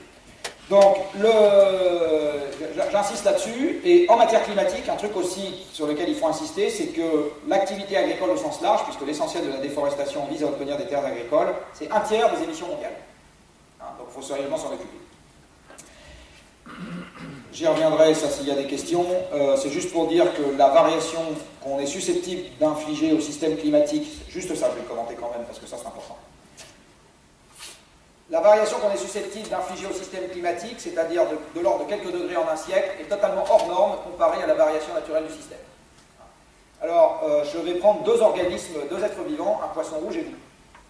Le poisson rouge, je ne sais pas si certains d'entre vous ont déjà essayé de tuer le poisson rouge de leur enfant de cette manière, ça ne marche pas. Vous le mettez dans l'eau très froide, il survit, vous le mettez dans l'eau très chaude, il survit. Il a un organisme qui est fait pour qu'une variation de sa température interne de quelques degrés, il s'en contrefoute, il se porte très bien, merci. Donc si cet organisme, vous lui infligez délibérément une variation de quelques degrés de sa température interne, il est fait pour ça, il s'en fout. Maintenant prenez un être humain, vous lui infligez une variation de sa température interne de quelques degrés, meurt. Meurt. D'accord? Vous, là, ça varie de 0,3 degrés par mois, votre température interne, des fois. Donc, vous lui infligez une variation de température interne de quelques degrés, l'être humain meurt. Parce qu'il n'est pas fait pour ça. Eh bien, le système climatique n'est pas fait pour rester stable avec une variation de sa température de quelques degrés en un siècle. D'accord ? Il n'est pas fait pour ça. Il est fait pour rester stable avec une variation de sa température de quelques fractions de degrés en quelques milliers d'années. Ça, il sait faire. D'accord ? Quelques degrés en un siècle, il ne sait pas faire. Quelques degrés de variation de la température, c'est l'équivalent d'une déglaciation. Donc, quand on est passé du maximum de la dernière ère glaciaire, au moment où il faisait plus froid, à aujourd'hui, la planète ne s'est réchauffée que de 5 degrés. D'accord ? Donc si vous devez retenir un chiffre, un seul, sur le changement climatique, retenez celui-là. Quand on passe d'un monde recouvert de glaciers sur la Scandinavie, où la Belgique ressemble au nord de la Sibérie actuelle, au monde moderne, l'élévation de température planétaire, c'est juste 5 degrés. Juste 5 degrés. Une fois que je vous ai dit ça, je pense que je vous ai à peu près tout dit sur le changement climatique, c'est-à-dire que 5 degrés de variation en un siècle vous engendre un monde chaotique, violent, très désagréable. Ingérable. Pas juste une affaire de pull en plus, en moins, je sais pas quoi, de vacances et de vignes. Non, non. Tout est désorganisé. Tout. Parce que c'est un changement d'une ampleur absolument massive. La dernière fois que c'est arrivé, notre espèce faisait 5 millions d'individus et se baladait avec son sac à dos, n'avait pas de revendication sociale et mourait à 20 ans. Si vous appliquez le même genre de plaisanterie à une humanité sédentaire de 7, 8 ou 9 milliards d'individus, puis vous ne pouvez pas aller quelque part sans déranger quelqu'un, en général, si quelqu'un est dérangé, il est absolument évident que ça attisera des conflits à peu près partout, et si j'avais le temps, je vous expliquerai en quoi le printemps arabe a un déterminant climatique qui est déjà extrêmement fort. Et comme on fait les gros yeux, je vais m'arrêter là. J'avais un petit truc sur lequel je reviendrai éventuellement si j'ai le temps. Voilà.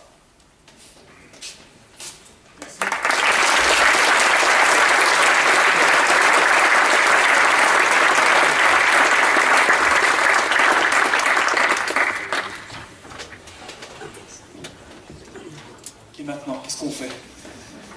C'était une des questions principales que vous avez soulevées. Vous en parlez pour 10 heures. Alors oui. Voilà, je pense qu'on doit digérer tous les chiffres, tous les développements, toutes les équations, bien que ramener souvent des règles de 3.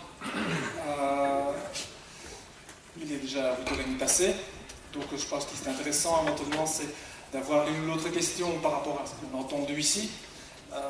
Pas la faire trop longue, des questions précises, éventuellement ce que vous avez développé, sachant qu'ici, le but de cette présentation, c'est de faire un constat.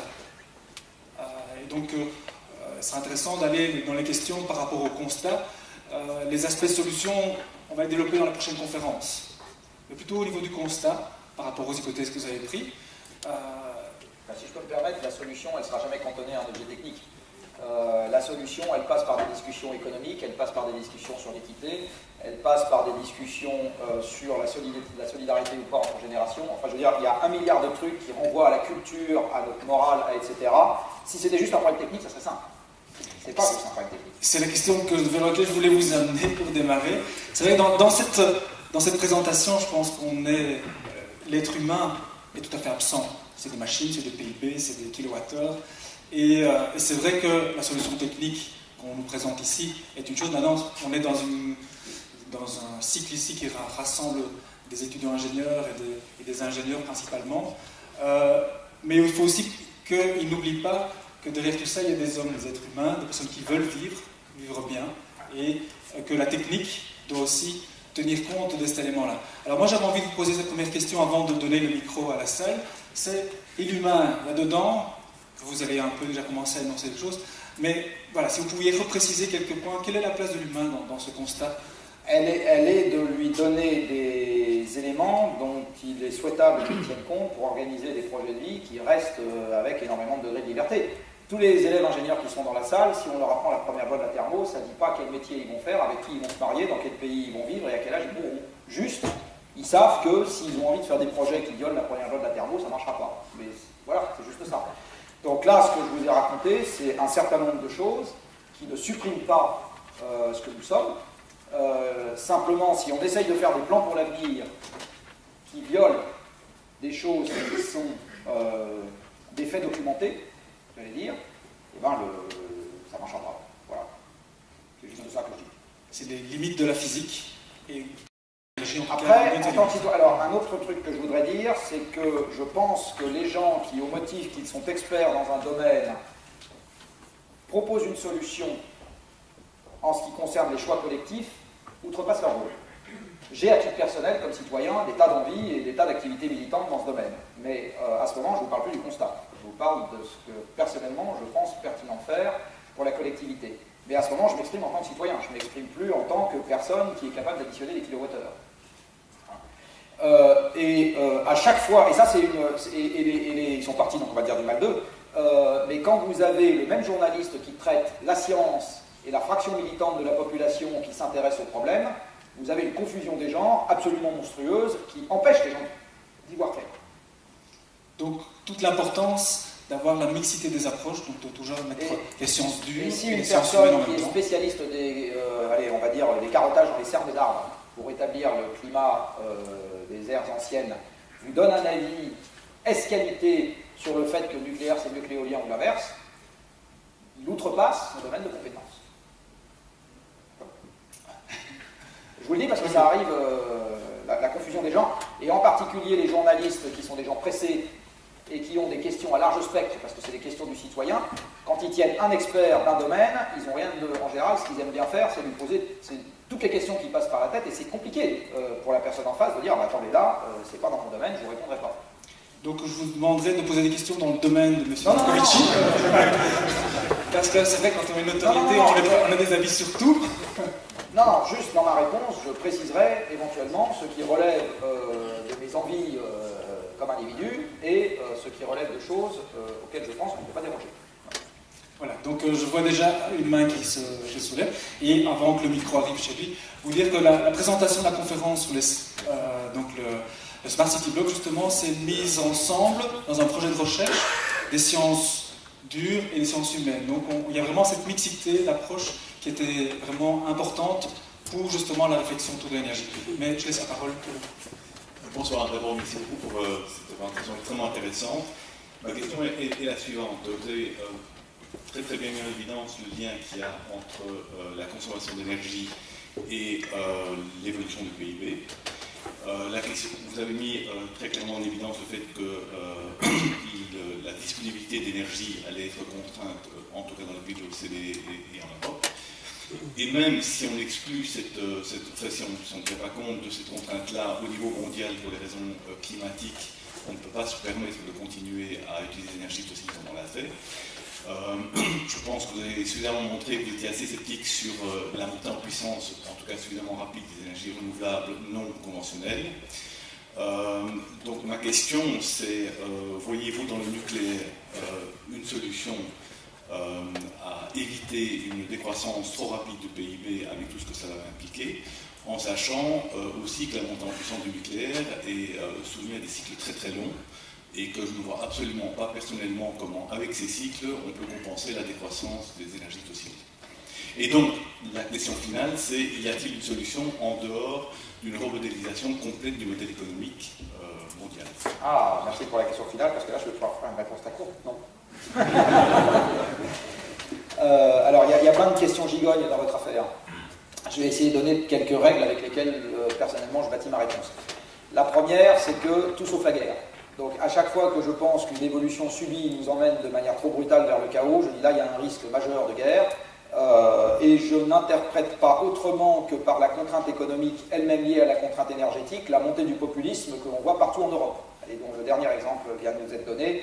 Je crois que vous avez quelques représentants de cette espèce chez vous, on en a chez nous, et le dernier exemple a été donné en Italie il n'y a pas longtemps. C'est très homogène sur l'Europe, hein. Et soit dit en passant, le Tea Party aux États-Unis, enfin, c'est quelque chose qui n'est pas propre à un pays.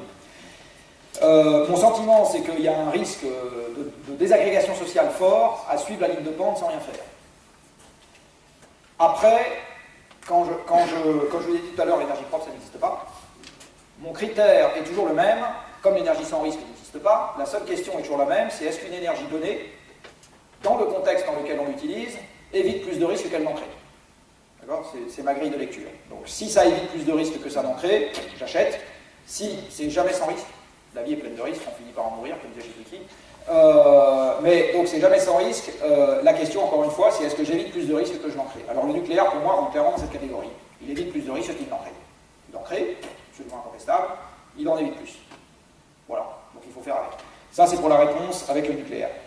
D'une manière générale, je suis aussi partisan de gérer un problème sérieux avec des méthodes sérieuses. Alors ça veut dire quoi, gérer un problème sérieux avec des méthodes sérieuses? Ça veut dire qu'à chaque fois que vous êtes au droit d'un problème particulier, exemple, comment faire fonctionner l'ULB dans un contexte dans lequel j'ai pas plus d'argent, j'ai moins d'énergie.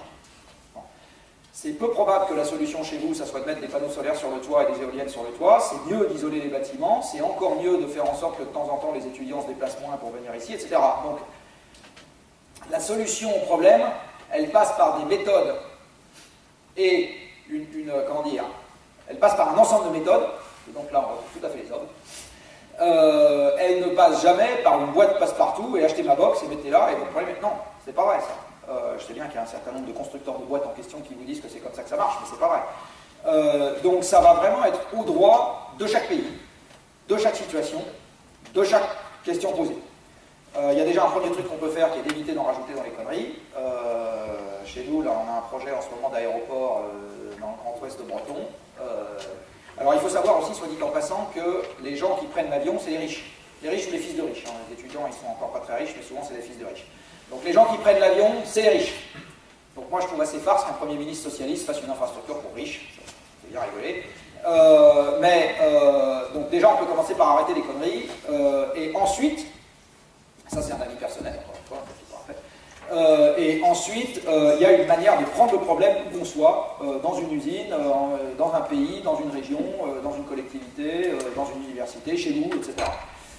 Vous aurez toujours un cocktail de mesures techniques, de mesures économiques, parce que tant que vous avez un bout de marché dans la manière dont fonctionne l'économie, vous aurez besoin de signaux prix, ils sont faits pour ça. Alors, je vais vous donner un exemple. Vous pouvez très bien remettre en place un impôt annuel sur la détention d'une voiture qui soit très fortement croissant en fonction de la consommation de la voiture.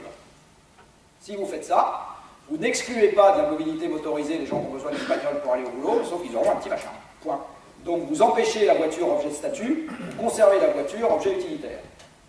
Il faut l'accepter culturellement, parce que la voiture, pardon encore de cette expression triviale, chez les hommes c'est un concours de quéquettes, et chez les femmes c'est l'impression de la sécurité. Les femmes achètent des 4x4 aussi, hein, parce qu'elles pensent que comme ça, leurs gosses sont en sécurité quand ils vont à l'école. Donc, donc ça n'a rien à voir, ça c'est de l'humain 100%. Ça n'a strictement rien à voir avec des considérations techniques. Hein. Votre voiture, c'est une pièce sur roulette, hein. C'est chez vous et ça se déplace. Donc, les objets, pour limiter fortement la consommation d'énergie et faire de l'énergie décarbonée, on les a. Après, tout ça est une affaire de règles. Et pour finir sur le nucléaire, par où on a commencé, est-ce que vous savez, je ne sais pas si vous êtes familier avec cette notion qui s'appelle le coût du capital. Bon. Quand le coût du capital est à 8%, le réacteur vedette, enfin qu'il est de moins en moins, vu le nombre de gens qui lui disent non, d'Areva, l'EPR vous crache un mégawattheure à 85-90 euros, à 8% de taux d'actualisation. Est-ce que vous savez à combien ça descend à 2% de taux d'actualisation? Sans doute beaucoup. 40 euros. 40 euros. Le plus bas de ce que vous pouvez obtenir. Mais il faut 20 ans pour mettre une centrale en service. Mais, c'est ce que je disais, il faut 20 ans parce que pas chez moi, pas ceci, pas cela. Il faut 20 ans parce que c'est dangereux, je vais en mourir. Il faut 20 ans parce que le capital n'est pas à 2% mais à 8% chez les électriciens cotés en bourse, merci Bruxelles. Pardon, excusez-moi, j'ai dit Bruxelles. À cause de tout ça. Donc vous voyez bien que là, on est dans un contexte dans lequel c'est pas juste la technique, le sujet. C'est tout un ensemble de trucs qu'on a fait. C'est le modèle économique pour terminer. Oui, le modèle économique, si je vous donne les grandes lignes, alors là je vais être dans le yak à faucon, mais après, dans les grandes lignes, il faut absolument le définanciariser. La financiarisation de l'économie est un poison mortel pour le sujet dont je parle, parce que ça raccourcit les horizons de temps de manière dramatique. Donc vous ne faites plus rien à 50 ans. Dans une économie financiarisée, 50 ne n'existe plus. Si on financiarisait l'éducation de nos gosses, ils s'arrêteraient à la sortie de la maternelle. Donc, vous ne faites plus rien à 50 ans. La deuxième règle, c'est qu'il faut faire un grand soir fiscal. Il se trouve que je suis aussi un petit patron, moi. Je ne suis pas contre payer les impôts. Par contre, en payer 352 différents à 42,50 € par impôt, bon. Donc, je pense qu'on a vraiment besoin d'un grand soir fiscal avec un basculement très fort de la fiscalité de ce qui ne nous emmerde pas vers ce qui nous emmerde. Donc, ça veut dire qu'il faut détaxer le travail, très fortement. Et il faut taxer les énergies fossiles, entre autres choses, la consommation de ressources, l'espace occupé, il faut aller vers des impôts de stock. Si votre PIB se met à se casser la gueule, tous les impôts qui sont prélevés sur une fraction du PIB, vous allez avoir un petit sujet pour faire tourner la puissance publique. Donc il vaut mieux passer sur des impôts de stock, au moins pour partie. Évidemment, ça revient à taxer le capital. On passe à la question suivante. Donc voilà, c'est intéressant, mais on revient à l'université aussi d'Abbeville. Et donc, je voudrais quand même passer la question. Après, je vous donne le micro, vous l'avez demandé plus tard, mais je sais qu'il y avait une personne qui le demandait. Donc il y a tout à faire pour finir la réponse. Et donc il faut beaucoup d'imagination, je pense, dans les solutions, pour qu'elles soient techniques, financières. Mais on voit la question. Bonsoir. Ça fonctionne. Merci pour votre présentation. Une question sur les énergies renouvelables. Donc les énergies fossiles s'épuisent en Europe, on doit les importer. Donc on va devoir investir, j'imagine, dans des énergies renouvelables. C'est une des solutions qui engendre aussi donc, des investissements et des problèmes de stockage. Quel est votre avis et est-ce que vous imaginez ça comme un luxe pour l'Europe? Alors, il y a une chose qui est absolument certaine, c'est que l'énergie pas chère, comme je le disais tout à l'heure, de toute façon on en sort, donc de toute façon l'énergie va coûter plus cher. Donc la question de savoir jusqu'où est-ce qu'on est dans le luxe ou pas le luxe est une question intéressante. Alors moi je raisonne ensuite, je vous rappelle que les énergies renouvelables, les deux principales dans le monde, c'est la production de chaleur, donc on n'est pas du tout dans l'électricité intermittente, et c'est de l'énergie tout à fait stockable, puisque c'est de l'hydroélectricité. Et là-dedans vous avez à peu près la moitié qui est produite par du fil de l'eau et la moitié qui est produite par des barrages. Des retenues. Donc, l'idée que les énergies renouvelables sont intermittentes, non. Celles qui en ce moment font la une des journaux, oui. Les énergies renouvelables, tout confondu, non. Les agrocarburants sont parfaitement stockables. Un tas de bois, c'est parfaitement stockable. Les énergies renouvelables, par contre, présentent énormément de caractéristiques communes avec le nucléaire. C'est très capitalistique, donc on en revient au même problème. À 8% de taux d'actualisation, vous ne faites rien. Vous faites 3% du mix à coup de subvention ruineuse. À 2%, on peut déjà parler de trucs plus sérieux. Vous avez, et je vais refaire la même réponse, il faut faire une combinaison en fonction de la question posée, de renouvelables, de nucléaire, éventuellement de capture de CO2. Hein, les Polonais, les Allemands, ils peuvent faire de la capture de CO2. Ils ont encore du charbon à plus savoir en faire. Ça ne me dérange pas hein, s'ils mettent du CO2 chez eux. Vous oubliez l'essentiel. Pardon? Vous oubliez l'essentiel. Et je finis par l'essentiel et les économies d'énergie, mais dont il faut bien comprendre, je l'ai dit tout à l'heure sur les voitures, que les économies d'énergie, elles ont une dimension culturelle massive. Donc tous les ingénieurs, et là je le dis avec force, qui s'imaginent naïvement que les économies d'énergie, c'est juste une affaire d'objet technique, se fourrent le doigt dans l'œil jusqu'au plexus. Quand vous divisez par 4 la taille d'une voiture, c'est pas une affaire, c'est une affaire culturelle. Quand vous divisez par 2 l'espace habitable, c'est une affaire culturelle. Quand vous dites que ça va coûter la peau des fesses d'aller en avion voir sa vieille grand-mère qui je sais pas où, c'est culturel. D'accord? Donc les économies d'énergie, c'est pas technique, c'est technico-culturo-économique. D'accord? Ça n'est pas technique. Purement technique. Et donc on passe à la question suivante. Bonsoir. Pour accélérer le rythme. D'accord. Vous savez, moi mon prochain train il est demain matin. Et il y a un drink entre-temps. Oh, il est chaud ou froid? Ça, je pense qu'il est bon. Il est chaud? Non, parce que s'il est chaud, il risque de refroidir. S'il est froid, on s'en fiche. C'est un drink qui veut que ça froid. Bonsoir, mon nom est Jean-Louis Repère, je suis un passionné de mobilité électrique et d'énergie renouvelable, parce que j'essaye de... Enfin, je me pose toutes les questions là, que vous venez d'évoquer, en fait, ça trotte dans ma tête, je lis énormément en fait, de choses là-dessus. Moi, ce que je retiens de ce soir, en fait, c'est que quelque part, on a trop d'énergie, alors trop peu d'énergie, pardon, que pour se permettre encore de la croissance, mais on en a encore trop que pour pouvoir sauver la planète si on le brûle. On est d'accord. Donc, tout ça, pour Redshift, c'est très très intéressant. Je pense que les gens ont besoin de perspectives, entre guillemets, réjouissantes, où ils pourraient trouver à leur échelle, à leur niveau, en fait, un levier d'action. C'est clair que si on prend le problème dans sa globalité, ça laisse peu d'espoir et peu de perspectives. Donc, c'est vrai que moi, j'ai essayé, à mon échelle, en fait, de voir comment je pouvais avoir moins d'impact, mais j'ai aucune prétention à ce niveau-là. Je le fais par plaisir aussi, en fait. Je roule en voiture électrique, j'ai des scooters électriques, je produis mon électricité sur mon toit. j'ai cette chance-là, j'essaie de prendre les transports en commun quand c'est plus efficace, je prends une voiture qui pollue quand je pense que je ne peux pas faire autrement. Moi, ce qui m'a surtout choqué, en fait, et je reviens sur la mobilité, qui est un thème qui me passionne particulièrement, j'ai bien compris votre position par rapport donc aux énergies renouvelables qui sont insignifiantes, au nucléaire qui est incontournable. Non. Les nouvelles renouvelables sont insignifiantes. Oui, mais les renouvelables tout court, elles ne sont pas insignifiantes, elles font 15% du mix mondial. Allons jusqu'au bout de la question. Donc en fait, voilà, moi je pense, quand on lit les chiffres par exemple sur le photovoltaïque, où on installe quand même la capacité de plusieurs centrales nucléaires par an en termes de puissance installée, ce qui est pour moi loin d'être insignifiant. Quand on parle de cycles de 10 à 20 ans pour installer du nouveau nucléaire, je me dis que le nucléaire il est mort parce que le photovoltaïque va déjà beaucoup plus vite que lui.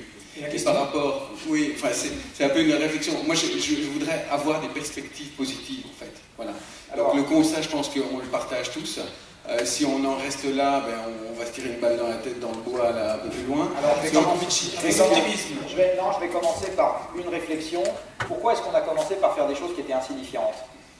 Parce que ces mesures ont été portées par des militants qui souvent, je ne dis pas ça pour vous en particulier, qui souvent avaient une lecture économique de la société, parce que l'économie c'est le pognon c'est les sales capitalistes, et donc on ne veut pas parler de pognon. Donc au lieu de faire des calculs de dimensionnement comme tout bon ingénieur, au lieu de faire des calculs de retour sur investissement comme tout bon ingénieur, au lieu de faire des calculs de potentiel et d'ordre de grandeur comme tout bon ingénieur, on pousse des idées romantiques. C'est ça qu'on fait. Donc le photovoltaïque, c'est une idée romantique d'anti-nucléaire. Alors ils ont le droit d'être contre le nucléaire, aucun problème. Ils ont le droit d'être romantiques, aucun problème non plus.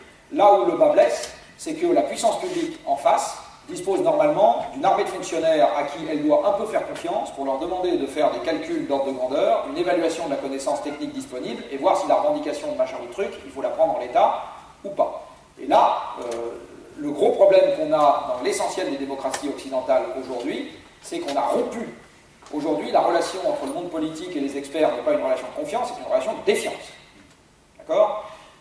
Pour des tas de raisons sur lesquelles on pourrait discuter à l'envi, je vous rappelle qu'en France, la constituante, il y avait tous les grands scientifiques de l'époque, Arago, Monge, etc., ils étaient tous. Maintenant, il n'y a pas un scientifique à l'Assemblée nationale chez nous, et tous les présidents d'Europe sont des avocats, enfin à l'époque, à l'exception de Merkel. Mais donc il y a la décision prise est romantique. Alors on commence par pousser une décision romantique, on prend la décision romantique. Comme elle était romantique, il s'avère qu'elle ne marche pas. Enfin, exactement, il y a la possibilité qu'elle ne marche pas. C'est très exactement ce qui s'est passé avec le photovoltaïque, parce qu'on pouvait le dire dès le début. Moi, ça fait 10 ans que je dis, c'est une connerie, ça ne marchera pas. Et aujourd'hui, c'est pas parce que la puissance installée est significative que la production est significative. Parce que le facteur de charge du PV, c'est 8 fois moins qu'une centrale à charbon ou une centrale nucléaire, que l'investissement, il faut le renouveler tous les 2 ou 3 fois sur la durée de vie d'une grosse centrale, et que tant que c'est tout petit, ça ne vous met pas de perturbation majeure dans le réseau. Le jour où ça sera très gros, vous aurez une externalité majeure dans le réseau qui devra prendre à sa charge quelque chose qui vous transforme de l'électricité fatale en électricité disponible quand le train doit avancer. Non. Et je serais plus nuancé par rapport à ce point-là, mais je vous laisse continuer. Donc la révolution... Je dis... Parce que simplement, je voudrais voir, en Belgique, il y a 5 ans, il n'y avait quasiment pas de photovoltaïque, c'était anecdotique. Oui, mais ça reste anecdotique. En 5 ans, aujourd'hui on est à... Je fabrique mon électricité toute l'année. Je produis 5% de la consommation électrique totale, qui est déjà gigantesque. Je trouve pas ça anecdotique. Mais c'est anecdotique, c'est noyé dans les variations du reste et les échanges aux frontières. Ça reste anecdotique. Le jour où on parle de 50%, c'est plus anecdotique. Moi, je veux un problème pour 50%, je veux pas une solution pour 50%. La révolution énergétique annoncée par Rifkin, est-ce que vous y croyez ou pas? Rifkin, il y a un seul truc qui m'intéresse chez lui, c'est qu'il a réussi à vendre 300 000 € une prestation à la région Nord-Pas-de-Calais. Alors ça, j'aimerais bien savoir comment il a fait. Dans la région Mélanotique. Là, si vous avez la réponse, ça m'intéresse. Bon. Et le deuxième truc qui m'intéresse, c'est d'arriver à vendre autant de bouquins. Mais sinon, ce que j'ai lu de la révolution hydrogène, où il est comme Jules Verne, il a raison 50 ans en avance, nous c'était bien pour vendre des livres. Quoi. Donc pour finir sur la question des renouvelables, toutes les renouvelables ne sont pas égales. Hein, les renouvelables qui ont été poussées les premières en Europe sont les renouvelables électriques parce qu'elles étaient poussées par des antinucléaires. Voilà, c'est comme ça que c'est. Enfin, je veux dire, j'ai participé à suffisamment d'exercices dits débat public dans mon pays pour savoir que c'est ça la configuration du débat. Donc au lieu que les gens poussent des poêles à bois, ce qui en France serait beaucoup plus intelligent, au lieu que on pousse des éoliennes et des panneaux photovoltaïques, ce qui en France n'a strictement, donc on revient à ce que je disais tout à l'heure, problème sérieux, méthode un peu solide et solution qui dépend du contexte dans lequel vous avez à répondre à la question. Voilà.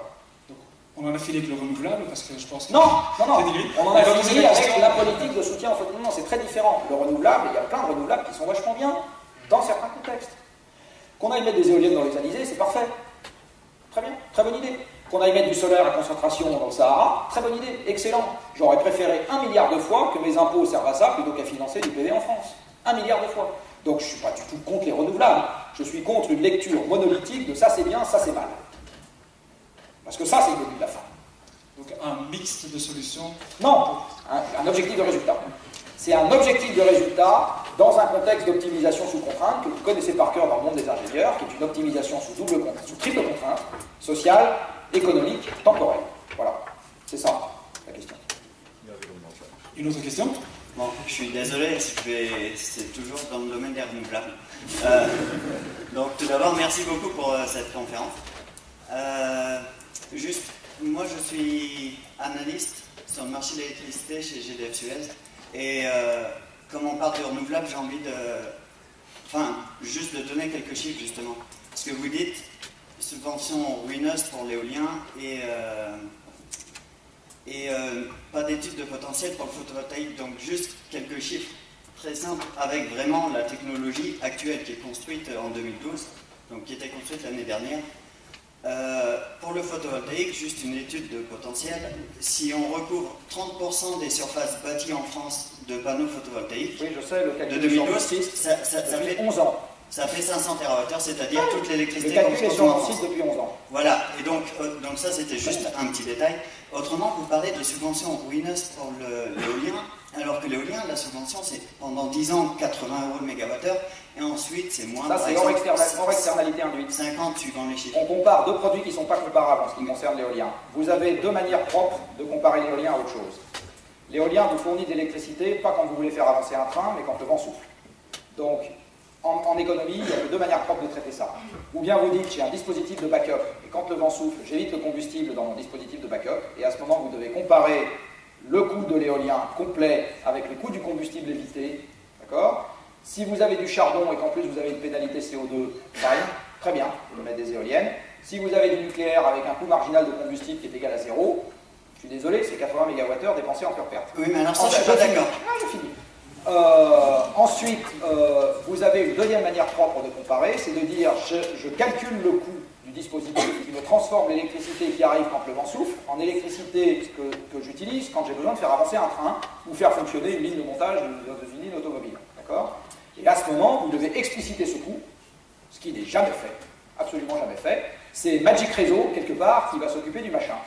Vous êtes trader électrique, vous savez très bien que de temps en temps, dans le nord de l'Allemagne, il y a des prix d'électricité négatifs. C'est-à-dire qu'il y a tellement d'électricité éolienne dont personne ne sait quoi faire, qu'on paye les gens.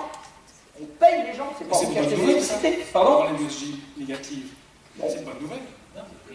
Non, le prix négatif. Le prix négatif, c'est ça que je voulais dire. C'est-à-dire que je vous paye 200 € du mégawattheure pour que vous me preniez mon électricité. Sinon, je la consomme. Non, il faut que l'énergie soit chère. Donc c'est bien la preuve que vous avez une externalité quelque part dans le système économique qui n'est pas prise en compte. Non, disons que ça c'est vrai si Et on veut dire... est juste à 5% d'électricité éolienne en Allemagne. Juste à 5%. Non. Si. En éolienne, on est bien plus que ça. 35 TWh en 2011 sur, attention, pas renouvelable, hein, éolienne. Ils ont plus d'électricité issue de la biomasse. Il y a plus de 50 TWh de production éolienne en Allemagne. En 2012 ou en 2011 ? En 2012, c'est certain. En 2011, je suis Non, j'ai les chiffres d'Enso, là, je peux vous assurer que c'est moins de 50. On va pas faire une bataille de chiffres ici, je pense qu'il y a des... En 2011, j'étais pas encore. On va quand même revenir dans ce qui est intéressant, c'est que c'est dans un débat, et pas un débat de chiffres, ça perdrait son sens. Je pense qu'il y a des littératures qui précisent des choses scientifiques. Alors parfois, ça dépend un peu de la mémoire des gens qui ont les chiffres, et je pense qu'ici, ça serait intéressant. Vous avez encore la fin de la question que vous voulez poser. Oui. Juste puisque j'ai été coupé, quand je voulais comparer les coûts, ça je suis d'accord si on veut dire qu'on va faire 100% d'éolien. Si on en fait 25% comme l'Espagne ou 30% comme le Danemark, on n'a pas besoin de système de backup. Donc en parlant de ces coûts, disons... Hein oui, 30%, 31%, 2012. Plaisantez, l'Espagne a installé, renseignez-vous, les capacités installées en Espagne en gaz ont été le double de celles installées en éolien. Aujourd'hui, quand l'Espagne produit 1 kWh d'éolien, elle en produit 2 au gaz. Les émissions de CO2 espagnoles ont été multipliées par 3 en 40 ans. Je suis désolé, c'est faux. bien sûr. On va peut-être pas, ça sert à rien, je pense ici. L'efficacité CO2 de l'économie espagnole est la même aujourd'hui qu'en 65. D'accord? La même. Donc, Mais je peux terminer ma question? Si, Mais je pense qu'on est un peu dans une question de chiffres et je pense non, mais que... vous commencez par affirmer des choses fausses. Bah, c'est évident. Mais non. Tout est sourcé dans ce que je vous raconte. Oui, moi aussi. C'est mon boulot. Non. C'est comme ça que je gagne des sous. L'évolution des capacités installées, oui, je sais que j'ai des FCS, sinon c'est climato-sceptique aux États-Unis. Non, j'ai rien dit. Aux États-Unis. Donc, juste pour finir là-dessus, renseignez-vous sur les statistiques de capacités installées, vous verrez qu'en Espagne, les capacités installées. Si mes chiffres sont proches, je perds des sous, je suis viré. Mais non, vous spéculez sur les marchés ou vous tradez sur les marchés. C'est pas un truc de capacité installée sur 30 ans, ça. Je pense qu'on a compris. Donc, je n'ai pas pu terminer ma question, mais c'est pas grave. Et je propose, parce qu'il reste plus que... Mais GDF Suez a toujours dit qu'il adorait l'éolien parce que ça permettait de faire plein de gaz. Que vous continuez votre discussion. Et là, je peux dire les lieux et les personnes. J'aimerais quand même entendre d'autres La première fois que j'ai questions. entendu ça, c'était en 2003. Je vois que À ça commence à l'International s'agiter. Gas Union à Copenhague en 2009, tous les gaziers se sont succédés à la tribune pour expliquer que l'éolien c'était génial parce qu'on allait faire plein de gaz. C'est tellement difficile pour être modéré. Je ne peux pas laisser affirmer des trucs pareils. Un peu d'élasticité. On est les deux dernières questions, donc monsieur et puis ensuite je donne la parole. Et puis après, il y a un drink frais qui nous attend, avec lequel on va pouvoir continuer à discuter. Mais donc deux dernières questions, j'espère qu'elles seront... Je vais changer un petit peu de sujet, pardon, ça tombe bien. Donc je m'appelle Olivier Destin, je travaille dans la sûreté nucléaire, mais je ne vais pas du tout vous parler de ça. C'est plus une question d'ordre philosophique, c'est-à-dire d'après ce que vous expliquez, ce que je crois comprendre de la situation, il y a aussi un aspect très fort qui est lié à l'harmonisation au niveau global, je veux dire sur le monde entier. Enfin, je veux dire, rien ne peut fonctionner si des gens ne font pas ne suivent pas le mouvement, quoi. Donc ma question elle est assez simple. Je crois que la nature humaine n'est pas très humaniste, pour dire ça comme ça. Donc je vais être peut-être un peu fataliste, mais je ne crois pas tellement en l'avenir, en ce sens que je l'imagine assez mal comment certains ne vont pas profiter de la situation, c'est-à-dire les efforts des autres vont être entre guillemets réduits à néant parce que d'autres vont choisir de faire exactement le contraire pour s'enrichir et voilà. Donc, je voulais savoir comment vous voyez les choses par rapport à cet aspect-là. Je vais vous faire une réponse mitigée parce que moi je n'ai pas d'avis sur est-ce qu'on est tous foutus ou est-ce que on va s'en sortir. J'ai envie de vous dire, on est un peu sur le pont de singe au-dessus du vide et des fois ça se termine bien et des fois ça se termine mal et voilà. Dans les éléments... Alors, la première chose que je pense, c'est que l'Europe étant le dos au mur, nous, je pense qu'on a un intérêt de court terme évident à commencer à décarboner l'économie aussi vite que possible. Si on ne fait pas ça, on verra la montée des populismes et on verra la montée...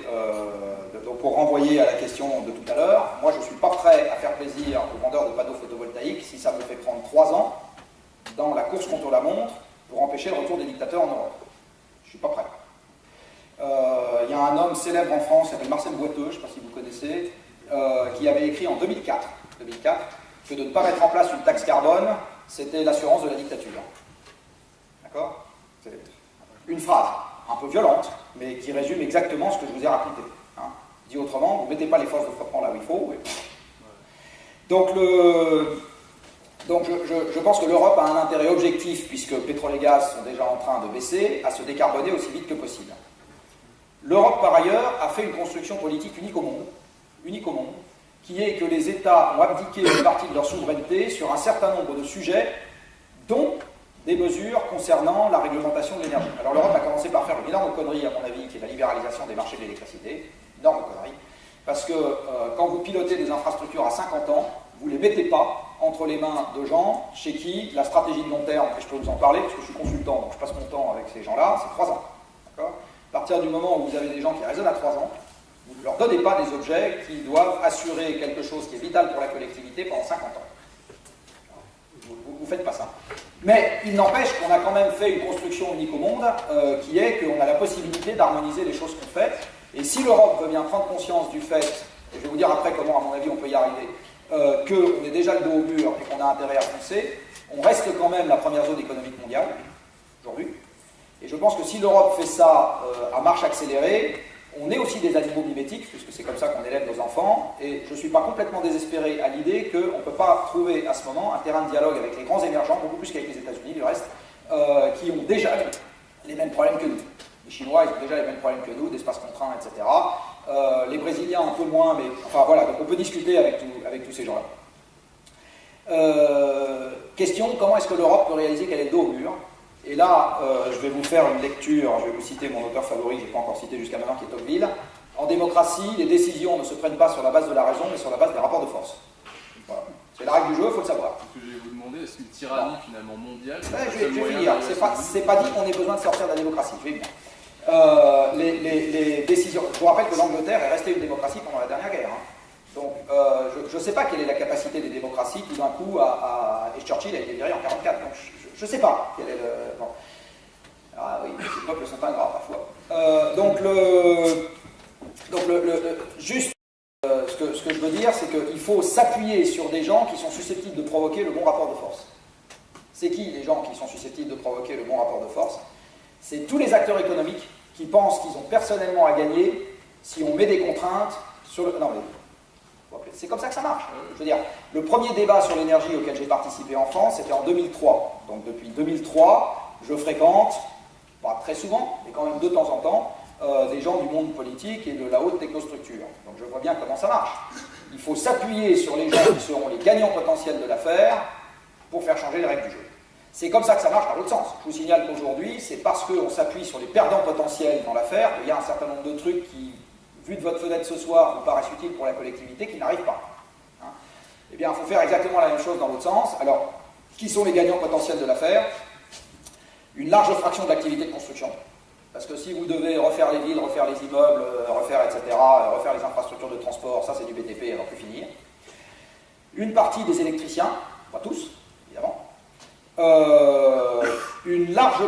Tous les gens qui fabriquent des petites voitures sont des gagnants potentiels de l'affaire. Je vous rappelle que les taxes élevées sur les carburants en Europe ont sauvé les constructeurs automobiles en 2008 et en 2009. Au moment où General Motors a fait faillite, les constructeurs européens, ils ont un peu souffert, mais beaucoup moins, parce que ça faisait tellement longtemps qu'on avait des moteurs qui consommaient moins et des taxes non proportionnelles au prix sur les carburants consommés, que nous, on est beaucoup plus facilement passé à travers la crise. Alors qu'aux États-Unis, où ils ont des carburants moins taxés, ils l'ont senti passer de manière extrêmement violente.